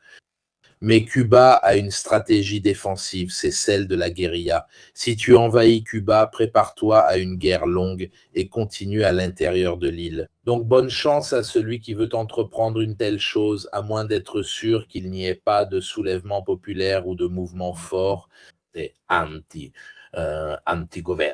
Donc, disons que les Américains se sont déjà brûlés dans l'histoire. En ce qui concerne l'affaire de Cuba, je ne pense donc pas qu'ils veuillent recommencer. Je pense que la stratégie de l'étranglement, de l'élimination des alliés, de la coercition envers quiconque voudrait tenter d'aider Cuba, et en laissant Internet ouvert, en montrant et en diffusant des messages qui incitent les Cubains à réagir, probablement, c'est la stratégie, une stratégie passive que les Américains appliquent et je pense qu'ils continueront ainsi. Il n'y a même pas de grande cible militaire. Ce n'est pas comme si détruire de vieux MiG-21 ou des T-55 changeait quoi que ce soit. Il ne serait de toute façon pas du tout efficace, même si les Américains débarquaient.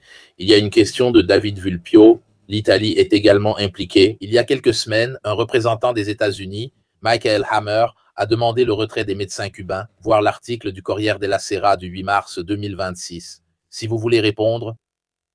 Je peux être très impopulaire en ce moment. Avec cette réponse, je voulais seulement ajouter, commenter deux choses. Ce que Claudio a dit sur ce que Mirko vient de dire sur la situation de l'armée cubaine et ce que Claudio a dit sur la situation des aéroports. Et de toute façon, sur la carte, nous avons vu où se trouvent les bases. Rappelons que les États-Unis ont une base à Cuba, elle s'appelle Guantanamo, nous ne l'avons pas encore dit, mais il y a une base qui s'appelle Guantanamo. C'est un petit détail, elle se trouve dans la partie est, près de Santiago de Cuba, célèbre parce que tout commence là-bas, quartier Moncada, et puis l'assaut commence. Mais rappelons-nous, les Bahamas, c'est pratiquement les États-Unis, Porto Rico, les États-Unis, Saint-Domingue. Luis Abinader veut construire un mur sur Haïti et donc évidemment il est allié à Donald Trump. Cuba est actuellement encerclée après avoir perdu le Venezuela, elle l'est totalement. Nous pourrons peut-être en discuter plus en détail ensuite. Le Mexique qui joue sur le fil du rasoir avec la doctrine Estrada. Tu as parlé tout à l'heure, Claudio, de la doctrine Monroe, mais il y a aussi une belle et intéressante division entre la doctrine Estrada et la doctrine Tomar, qui viennent justement de deux diplomates d'Amérique latine. D'habitude, le Mexique applique la doctrine Estrada, puis le Brésil. Non, où est passé Lula, c'est-à-dire Lula en ce moment, parce que Petro a évidemment déjà commencé la campagne pour les présidentielles en Colombie. Donc en ce moment, Petro essaye de faire campagne pour continuer en Colombie. Pas vraiment son camp. Mais en somme, qu'il y ait une continuité, que Uribe ne revienne pas au pouvoir. Mais Lula n'a pas disparu. Ensuite, tu m'as montré des images tout à l'heure. Je t'avais dit que sur mon profil Instagram, j'ai mis en avant la première publication que vous trouvez. Ce sont des photos que j'ai prises à Cuba en 2014. Si vous regardez ces photos, vous verrez que les images précédentes ne sont pas si différentes. Je ne parle pas des coupures de courant, mais le manque d'entretien des bâtiments à Cuba, l'impossibilité de peindre les maisons, de travailler sur les façades, c'est quelque chose de chronique. Je me rappelle que beaucoup de choses dites par des collègues rencontrés en Amérique latine, des médecins cubains ont fui, puis nous répondrons à cette question parce qu'elle est importante, des médecins cubains ont fui ces missions. Ils me disaient qu'avec la retraite qu'ils touchent, ils sont l'équivalent de 10 ou 15 cc, donc 400 pesos cubains, 350 pesos cubains. Et moi, soit je mange, soit je repeins la maison, soit j'achète de la peinture pour repeindre la maison, soit je mange. Donc, je garde la maison dans un état décent, mais je ne peux pas faire de gros travaux. Ce monsieur qui avait plus de 70 ans et qui avait été ingénieur dans la construction cubaine me disait qu'il y avait beaucoup d'activités, des bâtiments dans le centre historique qui tombaient en ruine et que c'était vraiment une tragédie. Parce que j'aurais vu aussi ces jours-ci, Claudio, le malécon de Cuba est en train de se perdre. Regardez cette image, cette première image, c'est Cuba 2014, La Havane, centre-ville. C'est-à-dire, je veux dire, on parle d'il y a 12 ans. Et donc, je veux dire, ça, c'est le musée. Voilà, c'est ce qu'on voyait. Un passionné de voitures y trouverait un musée. Bien sûr, mais voilà, si tu continues, si tu fais défiler encore un peu, il y a des images qui montrent, ok, ça c'est la partie du centre. Il y a une image, voilà, ça c'est évidemment le mouvement du 26 juillet, non mais. C'est-à-dire, regardez l'état général de la structure. Non, je veux dire, c'était l'université et ça, c'est la partie. Voilà, si vous regardez d'en haut, maintenant ici, il faudrait zoomer un peu pour voir. Mais vous trouvez, dans la situation des structures, il y avait un problème d'entretien général. À La Havane, donc, je veux dire, comme le disait Claudio, si La Havane, en dehors de la zone touristique, on la trouve dans ces conditions, déjà en 2014, imaginons-nous, au cours des 2 dernières années, avec tout ce qui s'est passé, évidemment, il y a eu 1 et 1. Ça peut être une personne austère, ça peut être une personne habituée à vivre dans la lutte. Le peuple cubain est un peuple révolutionnaire dans sa génétique, mais à un certain moment, la dégradation atteint des niveaux impossibles, je veux dire, à gérer. Sur le sujet des médecins cubains, je le répète, je vais devenir impopulaire. Claudio, probablement, nous pouvons ne pas être d'accord. Pour moi, évidemment, au niveau humain, voir qu'il y a des médecins cubains qui arrivent en Calabre et qui aident dans un moment de besoin. Un peuple ami que nous voulons considérer comme ami, comme le peuple italien, évidemment du point de vue humain, cela me touche, mais je travaille aussi sur le droit international, donc sur le droit international. Il y a un petit détail, c'est que tu ne peux pas envoyer des gens en échange d'argent, parce que tu envoies des gens en échange d'argent. Comment ça s'appelle? Traite d'êtres humains. En droit international, donc il y a un problème, il y a un détail, cela est constamment discuté, notamment sur la question de Cuba, parce qu'en fait, l'un des éléments, permettez-moi d'utiliser ce mot, des éléments d'exportation que Cuba possède, c'est son intelligence, c'est sa capacité humaine. Dire capital humain me paraît trop capitaliste, je préfère talent humain. Et surtout du point de vue médical ou même du point de vue éducatif, avant, des brigades d'alphabétisation étaient envoyées dans divers pays d'Amérique latine. Cuba a été pionnière. Tant que cela se fait de manière volontaire, c'est-à-dire que je t'envoie, comme cela s'est passé avec l'Albanie, je t'envoie 20 médecins, ce qui est quelque chose de symbolique, pour t'aider. Il n'y a pas de problème. Mais quand il y a de l'argent qui arrive en échange, là, la ligne est très fine, c'est une zone grise. Ce n'est pas le médecin qui les prend, ils sont saisis par l'État. Ce type de relation existe aussi avec la Corée du Nord. La Corée du Nord envoie des Coréens d'avant-guerre couper du bois en Russie, des choses comme ça. Tout l'argent a été pris directement par l'État. Maintenant, je sais qu'il y a plus d'argent coréen. En fait, celui qui gère à la personne du parti qui supervise ce groupe de médecins. Et ensuite, les médecins cubains reçoivent le même salaire qu'ils toucheraient à Cuba. Mais le reste de l'argent. On se rend compte qu'à un certain moment, certains s'enfuient parce que s'ils en ont la possibilité, à un moment donné, ils s'en vont et disent « Bon, écoute, moi je reste ici, je reste en Italie ou je reste. » Maintenant, on parle, écoute Diego, on parle maintenant de Nord-Coréens envoyés dans certaines usines russes. Et évidemment, tout l'argent est pris par l'État. Eux, ils recevront leur salaire comme s'ils étaient en Corée. C'est intéressant car cela est assez symptomatique des dictatures. Je reste sur cette ligne en disant qu'il y a un côté humain que j'apprécie évidemment et dont nous pouvons parler. En droit international, nous ne pouvons pas choisir d'appliquer 2 poids, 2 mesures selon nos intérêts. Il faut respecter le droit international. Si tu envoies des personnes, tu prends de l'argent en échange, cet argent n'est pas donné directement aux personnes, mais c'est toi qui le prends. D'accord, il s'agit d'êtres humains, c'est-à-dire de l'exploitation du travail d'êtres humains que tu obliges à faire quelque chose pour ensuite en tirer profit. Donc, en somme, la situation est un peu complexe. Claudio, je t'écoute volontiers, aussi pour comprendre comment c'est perçu en interne, comment ces missions à l'étranger sont perçues en interne. Je suis enfin content, après des années, qu'on puisse intégrer quelque chose de discordant avec quelqu'un de compétent. Qui d'habitude, alors évidemment, je trouve très sensés les points que Diego a soulevés sur la question des médecins cubains. Mais je vais quand même essayer de vous donner une perspective, parce que j'ai l'impression de la voir d'un autre point de vue, qui n'est peut-être pas opposé en réalité, mais qui peut compléter. Si une entreprise italienne passe un contrat avec une entreprise polonaise de spécialistes du bistouri, c'est l'entreprise qui fait le contrat, c'est l'entreprise qui recevra l'argent. Les médecins cubains sont des employés de l'État cubain qui envoient les médecins dans un endroit, conclut l'accord, paie ses employés exactement selon l'accord qu'il a pour s'entendre avec ses employés. Et il gagne de l'argent de la même manière que le ferait cette entreprise italienne. Mais je me rends compte de ce que vous avez dit, c'est-à-dire ceci. Je le dis car, quand on parle de Cuba, évidemment pas de Diego ni de Mirko, mais à l'extérieur, on essaie aussitôt d'utiliser la hache évoquée plus tôt.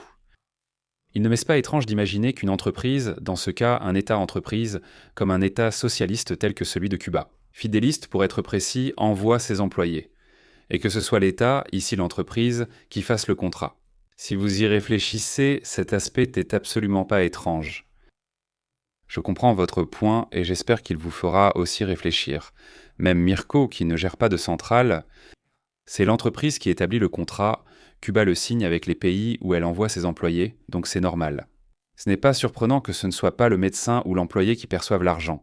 Si tu as une entreprise, c'est toi, Mirko, qui reçois l'argent et paie tes collaborateurs. Oui, excuse-moi, mais ce que tu as dit a des points controversés. Dans le sens où c'est une chose de faire quelque chose, mais ici, le produit, c'est la personne. Je termine, Diego. Sinon, je me retrouve en minorité sur un point qui ne correspond pas à ce que je voulais exprimer. Je veux compléter avec un raisonnement, il n'y a pas de point controversé, c'est effectivement l'État cubain qui a ses employés. Mais je comprends que ce que dit Diego, qui, étant un État, est donc une partie d'une réalité humaine, constituée, étatique, dans les lois internationales. Envoyer de cette manière peut effectivement être considéré comme de l'exploitation, aussi parce que c'est fait sur une base stratégique. C'est-à-dire qu'il est vrai qu'à Cuba, le ministre de l'économie calcule l'économie en supposant également un retour économique de l'envoi de ressources humaines. C'est vrai, donc je complète avec cela parce que je ne trouve pas étrange que ce soit l'entreprise qui paie ses employés et qu'elle gagne donc là où elle envoie. Mais je comprends d'un autre côté que si cela est fait de manière forcée et stratégique, et en plus c'est un État, donc ce n'est pas une entreprise au sens du terme, mais toute une population d'une région du monde. Il y a beaucoup de choses à objecter et j'en viens à la question de Diego, donc ce n'est en réalité pas tordu, c'est plus simple qu'il n'y paraît. Mais il faut aussi intégrer cette étape. Parce qu'en réalité, en disant cela, je vous ai fait percevoir l'une des raisons psychologiques pour lesquelles les Cubains ont envisagé cette idée dans le passé. C'était justement ça, l'idée. Que nous avons nos employés, nos produits, nous les envoyons et nous en tirons profit, mais c'est nous, dans notre système socialiste, qui payons nos employés. Mais maintenant, quelle est la perception ? C'est celle que dit Diego, dans le sens où, effectivement, on a toujours cette impression que même la personne qui y croit le plus et qui comprend ce mécanisme et qui dit « oui, c'est vrai, j'ai raison de toucher mon salaire, même s'il est bas ». Parce qu'au final, l'argent que tu gagnes à Cuba, comme dans mon entreprise, va à toute Cuba. C'est-à-dire qu'au final, si tu vas dans un hôtel 5 étoiles et que tu paies, l'argent va à la santé cubaine, au transport, mais dans les faits, ça ne fonctionne pas et il y a le marché alternatif. Un médecin qui dit « j'y vais, on me donne 1000 pesos, 2000 pesos et il ne voit pas le gain immédiat de son travail ». Cela peut être, à mon avis, considéré comme un échec, parce que ça te fait perdre l'envie de continuer à intervenir, même quand tu y crois. Si ce n'est pas compensé, oui, mais je ne le vois pas totalement opposé. Je pense qu'il faut l'intégrer. J'espère avoir été clair, As, avec cela, et je pense partager aussi le récit. L'analyse qu'il a faite au niveau de l'État. Diego, mais au sujet de Mirko, est-ce que la déesse est née comme ça ? Et est-il vrai qu'ils sont des employés de l'État et que c'est l'État qui fait le contrat ? Ce qui est faux, ou plutôt ce n'est pas mon avis, je ne vous le dirai pas. D'ailleurs, Diego n'a pas donné son avis non plus. J'ai fait une analyse, c'est qu'il y a une contrainte, il y a un manque de reconnaissance de l'engagement extérieur. Et il y a une stratégie technique qui, d'un point de vue légal, a même été considérée comme de la traite d'êtres humains. De ce point de vue... Le point, et je ne crois pas que ce soit le contraire, au contraire. Ce type de dialogue est celui que l'on fait ou que l'on devrait faire à l'université pour élargir la vision sur le sujet. C'est pour cela que je te disais, il y a un côté humain qui, selon moi, n'est pas seulement à souligner, mais aussi à louer. Parce que, de toute façon, même ceux qui viennent t'aider pendant le Covid, eux aussi prennent des risques. L'essentiel, c'est que le raisonnement suit une logique que nous comprenons bien. C'est comme si on accordait tout au capitalisme et que, puisque le socialisme est resté minoritaire, on ne pouvait pas lui accorder certains types de stratégies. Et au niveau logique, ce que tu mets sur la table a complètement du sens. Tu l'as très bien expliqué. Au niveau du droit international, le point est que l'État est sujet du droit international et l'entreprise non. Et cela est fallacieux dans le droit international. Parce qu'aujourd'hui, penser qu'il existe des entreprises transnationales qui gagnent plus de produits intérieurs bruts qu'un État, qui ne sont pas soumises au droit international et qui ont donc les mains libres sur différentes choses, c'est aussi assez. En espagnol, on dit abrumador, c'est-à-dire que ça fait peur. Mais dans l'architecture du droit international que nous avons aujourd'hui, l'État est sujet du droit international parce qu'il ratifie certains traités, tandis que l'entreprise a les mains plus libres. Ensuite, l'entreprise fait un peu ce qu'elle veut avec les expatriés. Et bien sûr, il y a des pays qui utilisent des entreprises pour faire la même chose que fait Cuba, toujours dans une optique stratégique. Donc, ils ne le font pas directement, mais ils utilisent des entreprises de ce pays pour faire ce que fait Cuba. Mais dans le droit international, il y a toujours eu et il continue d'y avoir cette tension. Non, pour Cuba, évidemment, ce n'est pas seulement stratégique, mais c'est aussi une sorte de diplomatie, d'intervention diplomatique. Non, j'ai oublié quelque chose que je voulais ajouter à ce que tu disais. Ce n'est pas seulement une question d'accès à l'éducation qui a été généralisée à Cuba, mais aussi un accès à la culture. L'une des choses que j'ai toujours constatées au cours de ces 15 années, en ayant vécu et travaillé dans différents pays d'Amérique latine, surtout avec les générations nées un peu avant moi, donc jusqu'aux années 60, années 70, et donc avant la chute de l'Union soviétique. Il y avait un accès à la culture incroyable, qui était bien supérieur au niveau moyen des mêmes générations en Amérique latine, qui ne faisait pas partie de ces couches sociales dont nous parlons probablement, de l'oligarchie presque, non, c'est-à-dire de ceux qui avaient accès qui avaient un tel pouvoir économique. C'est pourquoi je pars étudier dans les Ivy League des États-Unis, où je vais faire le tour de l'Europe. Non, voilà, tu prenais une personne cubaine de 30 ans aux États-Unis dans les années 90, tu la comparais à une personne de 30 ans d'origine sociale moyenne basse du reste de l'Amérique latine. Et la différence était incroyable du point de vue des connaissances culturelles, des capacités cognitives, de l'orientation au niveau mondial. Mais là aussi, il y a des critiques. Aujourd'hui, tu entres dans une librairie à Cuba et tu vois la fameuse phrase de Fidel Castro.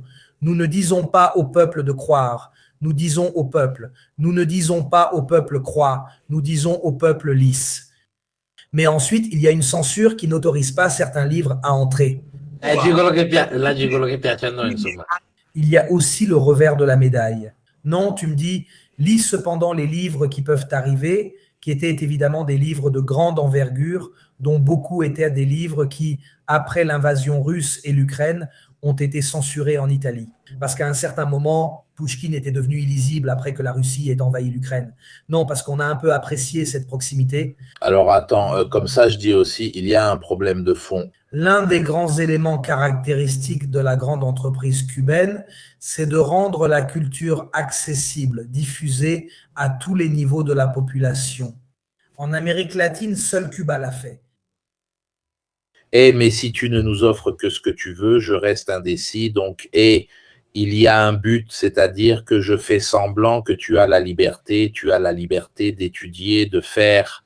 Mais c'était ouvert à un monde varié qui évidemment répondait à ce qu'étaient les sensations et les perceptions politiques de l'époque. Évidemment, on ne te disait pas de lire des livres américains, mais on te donnait accès à la sphère politique de l'Union soviétique. On pouvait, rappelons-nous par exemple, non, tout ce que Feltrinelli avait réussi à publier et les relations que Feltrinelli avait avec Castro. En somme, mais en général, voilà, je répète, dans tout, quand on parle de Cuba, on peut toujours trouver quelque chose à droite, quelque chose à gauche, évidemment. Mais selon moi, il y a des éléments. Quelqu'un disait livre et mousquet. Mais il y a des éléments sur lesquels il est difficile de mettre la tête dans le sable comme une autruche, d'accord? Il y a des éléments comme la culture, les campagnes d'alphabétisation. Et avoir réussi à, pendant, rappelons-nous, les années de l'opération Condor, être le seul rempart en Amérique latine contre l'impérialisme des États-Unis. Rappelons-nous que c'est évidemment ce qui a fait tomber Allende au Chili en 1973. C'est précisément l'idée de créer une alliance avec Cuba et de promouvoir un socialisme, non pas à travers une révolution armée, mais au sein d'un système démocratique. Et ce travail qui était fait sur l'isolement de Cuba conduit à pousser à un coup d'État au Chili. Donc, Cuba a été pendant de nombreuses années un véritable bastion. Aujourd'hui, la question que je me pose, je n'ai pas la réponse, je la laisse là, c'est Díaz-Canel représente cet héritage pour les Cubains et pour ceux qui, à l'international, ont défendu, se sont passionnés pour le rêve cubain et en ont même fait une mission de vie. Aussi en Italie, parce que nous savons qu'en Italie, on regarde Cuba avec beaucoup de tendresse, avec beaucoup d'affection. Je ne sais pas si Díaz-Canel l'est. Ce grand dépositaire de cette tradition cubaine, c'est un peu difficile. Considérant qui était venu avant, je donne aussi mon avis sur la question des médecins. Le plus gros problème, selon moi, c'est le fait que Locatelli donnait l'exemple du contrat, donc traiter l'État comme s'il s'agissait d'un privé. Pour moi, le plus gros problème dans cette affaire, c'est d'une part qu'ils sont obligés et d'autre part que s'ils ne font pas de travail social, ils n'ont pas d'avancement de carrière. Et c'est là le problème, c'est-à-dire que le travailleur d'une entreprise peut démissionner s'il ne veut pas aller faire de la maintenance en Pologne, en plus de recevoir son salaire, etc. Donc, selon moi, le plus gros point, c'est justement le fait que tu es obligé, sinon tu auras des problèmes chez toi. Et donc, je ne sais pas avec quelle volonté on peut y aller, avec quel, disons, état d'esprit en somme pour servir de cette manière. Mais il me semble que le problème le plus petit, c'est combien seront ces médecins? Quelques milliers, dans le meilleur des cas, par rapport à tous les problèmes de Cuba. On peut écrire beaucoup, mais c'est sûrement un de leurs moindres problèmes, comme je le disais pour la Corée du Nord. Ce n'est pas que quelques milliers de Nord-Coréens qui vont couper du bois en Russie et à qui on saisit le salaire, disons, payé par les Russes. C'est leur plus gros problème là-bas, mais ils en ont d'autres aussi. Il y a une question de Stefano Di Donato, mais les Chinois ne font rien. Ils n'ont aucun intérêt à protéger Béjucal et les autres sites utilisés pour les sigites contre les États-Unis. Je ne sais pas à quel point les Chinois sont particulièrement intéressés par Cuba ou s'ils ont agi dans ce sens. Ce n'est pas l'un de ces pays où nous les avons vus agir massivement, contrairement peut-être à certains petits villages italiens, africains ou sud-américains. J'en prends aussi une autre, sinon je vais les perdre. À ce stade, en tant que directeur de la Russie, si les États-Unis agissent ainsi, c'est la question la plus stupide que j'ai jamais lue. Parce qu'excuser une erreur, une ingérence, une violence par une autre violence n'est pas un jeu à somme nulle. Chez moi, un voleur plus un autre voleur, ça fait 2 voleurs, même chez moi. Alors, débarrassez-vous de cette mentalité du mais aussi, mais l'autre. Et alors les FOAB, parce que c'est vraiment une façon de raisonner. D'autant plus que si la Russie, la Crimée, le Donbass et d'autres régions d'Ukraine, les États-Unis, le Venezuela et Cuba, la Chine est à 2 minutes de prendre Taïwan. Alors, c'est que moi, on me reproche d'être tranquille. Pardonnez-moi. Je suis contre l'invasion américaine de l'Afghanistan. Irak, un Irak, 2, contre leur intervention au Venezuela, contre le blocus de Cuba, je suis contre la Russie en Ukraine. Je n'ai pas particulièrement de sympathie pour le Hamas ni pour Israël par rapport à ce qu'ils ont fait à Gaza, dans le sens où si tu es idéologiquement d'un côté, tu dois aussi avoir la capacité de voir chaque cas individuellement, pas seulement par principe. Étant donné la complexité dont nous parlions tout à l'heure, je crois que Claudio voulait dire quelque chose sur la Chine. Si je ne me trompe pas alors, parce que par coïncidence j'y étais aussi, lors des moments où les Chinois se sont liés à 2 pays pour la question électrique. Cuba et Afrique du Sud. Pendant les BRICS, le gouvernement sud-africain a signé un accord pour la gestion des coupures de courant en Afrique du Sud. Les coupures de courant en Afrique du Sud ne sont évidemment pas dues à un embargo. Ils sont très sporadiques, c'est-à-dire qu'ils sont fréquents en nombre, mais il ne s'agit pas de coupures totales du réseau, ce ne sont pas des coupures nationales, elles sont dues à toute autre chose. Et c'est justement la Chine qui a signé un accord avec Ramaphosa, le président sud-africain, la même Chine qui, il y a quelques semaines, semble avoir proposé le même type d'accord à Cuba. Donc, l'accord sud-africain prévoyait du thé, ce n'est pas une blague, donc le rooibos, justement les feuilles de thé, ainsi que quelques autres produits sud-africains, en échange de la gestion de l'électricité. Il y a clairement autre chose que nous ignorons, c'est la version officielle. À Cuba, il semble que ce soit à peu près la même chose, parce que même Cuba n'a pas grand-chose à offrir aux Chinois que les Chinois n'ont pas déjà. Donc ils ont mis sur la table économique la gestion des centrales électriques et la modernisation. Parce que les centrales électriques actuelles, comme je le disais au début, elles sont soviétiques, mais en réalité les composants innovants sont occidentaux. D'ailleurs, ils proviennent aussi d'une entreprise italienne. Il y a une entreprise italienne, une entreprise française, qui dans les années 90 ont remis en état les composants. Les centrales électriques soviétiques de Cuba, cette somme était un désastre. C'est un peu comme les armements ukrainiens en 2023. Tu te retrouves avec des armes soviétiques, avec des munitions occidentales de l'OTAN. La Chine essaie aussi ce genre de manœuvre à Cuba. Pour l'instant, on ne voit encore aucun résultat concret. Mais les bus publics à Cuba, depuis maintenant 15 ans, sont chinois. Ils ne sont pas russes, ils sont chinois. Actuellement, je n'ai pas vérifié cela. Ce qui arrive aux Cubains ici, ce n'est pas un fait, mais une perception cubaine. 2 pétroliers russes devraient avoir accosté au port de Matanzas, une province cubaine. Je n'ai pas encore eu l'occasion de vérifier s'ils ont été en panne pendant 18 heures, et même maintenant, jusqu'à il y a peu, la connexion allait et venait. Et il est impossible d'ajouter Matanzas. Je vous rappelle qu'il est impossible de se déplacer. Je ne peux pas parcourir 300 km en courant. Évidemment, cependant, il est possible qu'ils arrivent. Le fameux propagandiste italien pro-russe, habitué à vivre à Moscou, m'a attaqué en disant « N'oublie pas, les Russes arrivent ». Je veux dire à tous ce qu'il a répondu, car cela fait réfléchir. Même les mafieux protègent ceux qu'ils aiment, tout en tuant d'autres. Et l'Iran était attaqué, Maduro a été enlevé, pas un seul missile russe n'a été lancé, mais 32 Cubains sont morts en essayant de défendre Maduro. Paradoxalement, ce sont les Cubains qui ont montré de la cohérence dans l'alliance, contrairement aux Russes. J'ai cité Mirko et Diego plus tôt, chacun avec un discours différent, une sphère d'influence digne des années 60.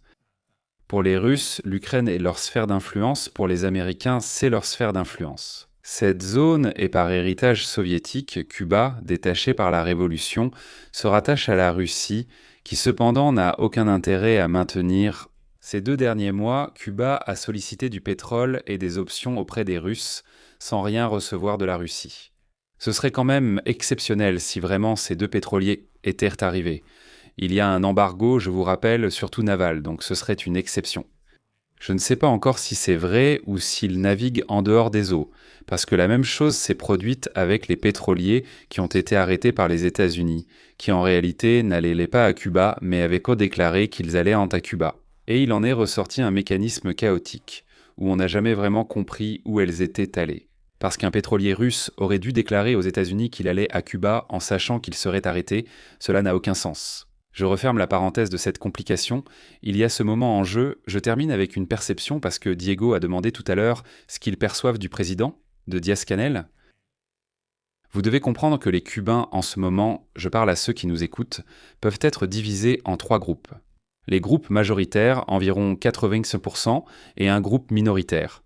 Les 80% sont divisés entre pro-castristes et anti-castristes, mais tous sont pro-révolutionnaires, avec toutes les nuances que cela implique. Être pro-révolutionnaire ne veut pas dire être d'accord avec beaucoup de choses de la révolution. En réalité, à Cuba, 20% n'est pas un pourcentage exact. Je vous donne à peu près une idée de la façon dont les gens parlent à La Havane, en dehors de La Havane, dans la province de l'Est et dans la province de l'Ouest. Ce sont des éléments réunis, ce sont ceux qui, comme Sanchez, sont clairement opposés à tout à Cuba. Et ils sont totalement prêts à la laisser entre les mains des Américains ou de quelqu'un d'autre, comme l'Afghanistan américain. Cependant, un point important concerne le président. C'était un ingénieur, c'est une personne née après la Révolution. Fidel et Raoul ont 2 politiques très différentes. Diego le sait bien, les Cubains aussi. À la maison, beaucoup de gens disent « je suis avec Fidel, je suis avec Raoul » pour signifier 2 choses complètement différentes. En Italie, il semble qu'ils soient sur la même personne, les Castro. Raoul a toujours été plus pragmatique et a introduit les réformes de privatisation partielle. Fidel a toujours été celui des grands mouvements de masse et des grands événements, même ceux qui ont échoué. Parfois, comme lors de la campagne de la canne à sucre ratée, ils devaient atteindre plusieurs millions, mais n'y sont pas arrivés. Et Fidel l'a dit publiquement. Pourquoi je vous dis cela ? Parce que Fidel, en tant qu'homme politique, pas en tant que révolutionnaire. La première terre qu'il a expropriée pour réformer était celle de sa mère, la sienne. Quel homme politique en Italie connaissez-vous qui, lorsqu'il fait une réforme, la première chose qu'il perd, c'est sa propriété privée ?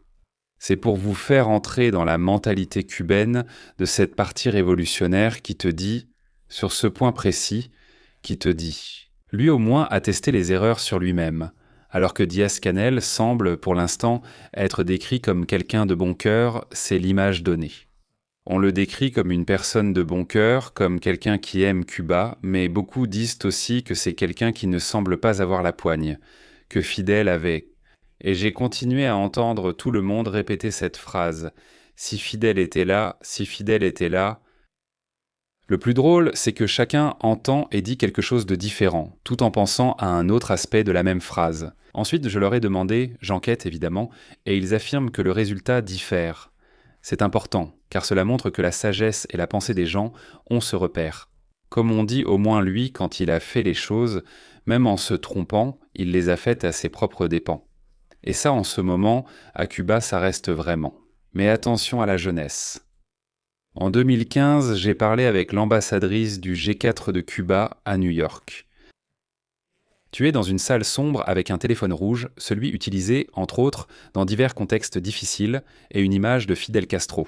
Elle m'a dit que nous aurons le marché libre et nous aurons toutes les conquêtes de la révolution ensemble. Je l'ai regardée et j'avais envie de rire, de tristesse, parce que l'idée...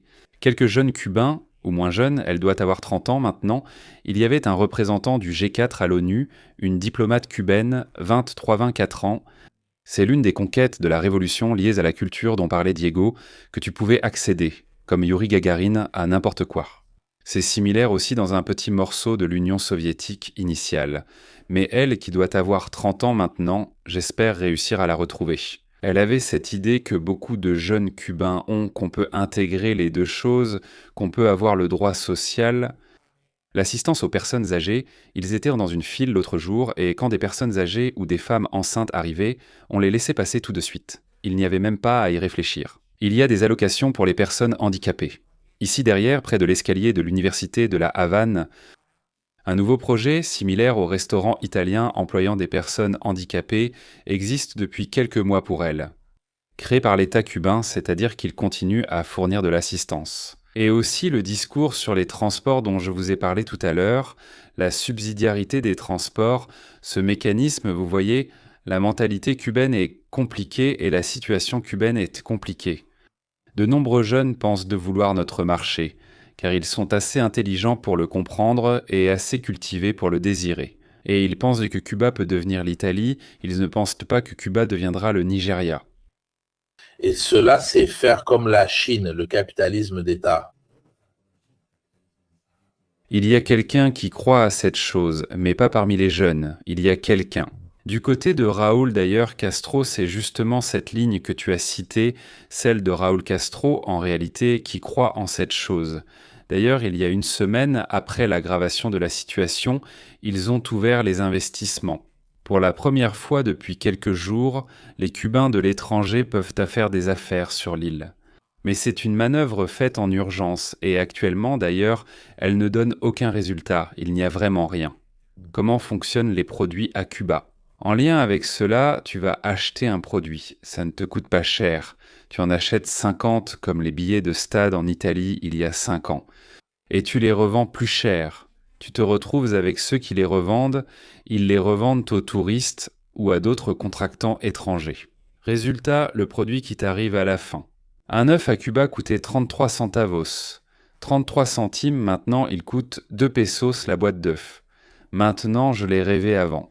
Cette chose que je voulais vous dire, ça peut coûter même 2-3 000 pesos, alors qu'en réalité, en l'achetant au gouvernement, ça ne coûte rien.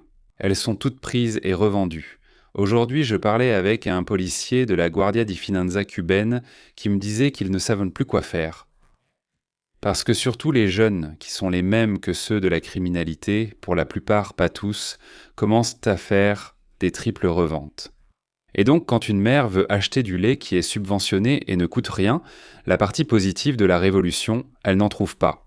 Parce que d'autres personnes qui veulent aussi s'améliorer en même temps revendent à la chose, créant un cercle vicieux, compréhensible. Il y a du désespoir de l'autre côté, c'est dévastateur. Les jeunes croient d'un pouvoir avoir la vie comme un Italien, prendre leur envol. Parce qu'ils ne se rendent pas compte que leur économie, et je ne parle pas seulement de l'économie actuelle, mais de celle réelle d'une île au milieu des Caraïbes, n'est pas comparable à un État militarisé, économiquement riche, comme un État européen qui a eu des colonies. Cuba était une colonie, la société cubaine est antiraciste, non pas parce qu'elle l'est en soi, mais parce qu'en réalité, elle est noire. Créole, hispanique et ainsi de suite. C'est important à comprendre. Les jeunes Cubains croient qu'ils vont pouvoir partir d'ici dès demain. Une question pour Diego. Dans quelle mesure l'attachement que les Cubains ont envers Fidel est-il sincère? Et dans quelle mesure est-ce parce qu'ils ont été endoctrinés pendant 50 ans, aimer le leader, puisqu'on parlait d'éducation, dans quelle mesure cette éducation était-elle simplement le récit du héros, etc. Donc on garde ce souvenir-là. Si tu avais demandé probablement à un Russe dans les années 50, etc., si Staline était un grand homme, il t'aurait dit que c'était un très grand homme. Puis, petit à petit, on a commencé à déstaliniser, etc. Je me demande à quoi ressemblera Cuba dans 20 ans s'il n'en reste plus aucune. Moi, ici, je donne Una vis. qui est telle, c'est-à-dire une perception et un raisonnement. Ce n'est pas une donnée, parce qu'il n'y a pas, disons, de statistiques à ce sujet. Donc, pour être honnête aussi par rapport à ce que nous disons, nous ne pouvons pas raisonner sur des données, sur des événements historiques. À d'autres moments, nous raisonnons sur des perceptions. À mon avis, cette question serait plus adaptée à un psychologue. Non, parce qu'ici, nous intervenons sur des sphères de la perception qui, évidemment, entrent dans la romantisation du leader. Au syndrome de Stockholm, non. Et à celle où, fondamentalement, tu commençais à te sentir plus proche du ravisseur que de ceux qui doivent te libérer. Et à une scène, non, et de l'envie de suivre. Un leadership très fort qui a changé l'histoire d'un continent, à mon avis. Combien y a-t-il, par exemple, dans l'enseignement scolaire? Combien n'était consacré? Évidemment, si tu parles avec des personnes qui ont été élevées et éduquées à Cuba, après la révolution, comme cela se passait dans le Venezuela de Chavez. Dans le Venezuela de Chavez. Les enfants, il y avait les livres scolaires, et tu trouvais un enfant dans le livre scolaire, une image qui était embrassée par Bolivar, Jésus et Chavez. C'est-à-dire, évidemment modeste. disons, un programme scolaire un peu idéologisé, non? Ensuite, ces choses-là, excuse-moi, fascinent beaucoup parce que je trouve toujours que ce soit dans les fascismes ou disons dans l'idéologie d'extrême gauche communiste et tout ça, qu'au final, ils retombent exactement sur les mêmes choses. Non, il y a évidemment la construction d'un symbolisme qui doit être très fort. Moi, par exemple, je me souviens, je vous raconte ça, je ne sais pas si peut-être, voilà, Claudio, je te donne des devoirs à la maison, non, je plaisante, mais va écouter si quelqu'un s'en souvient. C'est parce qu'on leur disait de la chanter à l'école ou en tout cas de la prononcer. C'était là. Et en Bolivie, en gros, c'était en Bolivie. En Bolivie, Che Guevara est mort. Dans la mer Camilo, sans feu. C'était dans la mer Camilo est mort. En Bolivie, Tania. Ah, dans la mer Camilo est mort. En Bolivie, Tania, le Che. Et nous suivrons l'exemple des trois. Dis-le en espagnol. J'aimerais entendre ça en espagnol et voir s'il le reconnaît. Et ce garçon est de Madrid. Peux-tu le dire un instant en espagnol ? La mère est morte, Camilo, en Bolivie, Tania, le Che, et nous suivrons l'exemple des trois. Tu l'as écoutée? Celle-ci, je ne l'avais jamais écoutée. Tu l'avais déjà écoutée? Celle-ci, c'est merci à tous. La mère est morte, Camilo, en Bolivie, Tania, le Che, et nous suivrons l'exemple des trois. On parle des écoles d'après-révolution des années 70. Elle est institutrice? D'ailleurs, oui, elle est institutrice au collège et en réalité aussi à l'Institut technique. Elle est ici à La Havane parce qu'on a oublié de dire qu'en dehors de La Havane, les gens cuisinent au charbon. Bien sûr, c'est un autre élément. Disons d'abord que maintenant, la machette, couper du bois et cuisiner avec du bois. Comme évoqué plus tôt, une série de transmissions et de symbolismes vise à rehausser la figure du leader. Mais c'est comme quand on parle de Chavez, tu peux être d'accord ou ne pas être d'accord sur qui était Chavez, sur son style, mais lui nier le leadership ou le charisme qu'il a eu, c'est évidemment vouloir aller contre l'histoire. C'est la même chose avec Castro, donc avec Fidel Castro, parce que Raoul, comme le disait Claudio par exemple, a beaucoup favorisé la privatisation, c'est-à-dire que sous la présidence de Castro, de 2008 à 2018 de Raoul, Cuba a fait une série de réformes économiques, je dirais, très significatives, connues sous le nom d'actualisation, une mise à jour d'un modèle socialiste qui commençait, selon Raoul, à être déjà assez obsolète, qui ont laissé de la place non seulement à l'initiative privée et au travail indépendant, mais aussi à une sorte d'entrepreneuriat en augmentant les projets Les gars, soyez brefs, il ne me reste que 5 minutes, passons à la conclusion. Dis la phrase que Tu disais dans la mer est mort Camilo, en Bolivie Tania et le Tché, et nous suivrons l'exemple des trois. tu l'as entendue? Tu la connais? Oui, bon. Bon, tu la connaissais déjà avant, oui, et elle est populaire, elle est encore populaire, très populaire, il dit qu'elle est encore très populaire, aussi chez les jeunes. Et Tamara Bunchi, Tamara Bunchi, bien sûr, Tania et Tamara Bunchi. Et pourquoi c'était justement pour ça? Il me le racontait quand je travaillais en Équateur, à la frontière avec la Colombie, où opérait le front 48 des FARC, quand je travaillais dans cette région. Des médecins cubains qui s'étaient enfuis de ces missions me disaient, à l'école, on nous faisait chanter ça. Quand on allait à l'école, ils se mettaient devant le drapeau et nous faisaient chanter. C'était pour nous rappeler les personnes les plus visibles qui avaient donné leur vie pour Cuba. Donc, nous devions avoir ce genre d'esprit.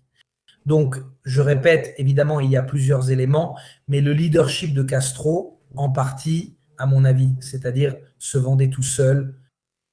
Mais il y a une chose que je veux dire parce qu'elle est importante.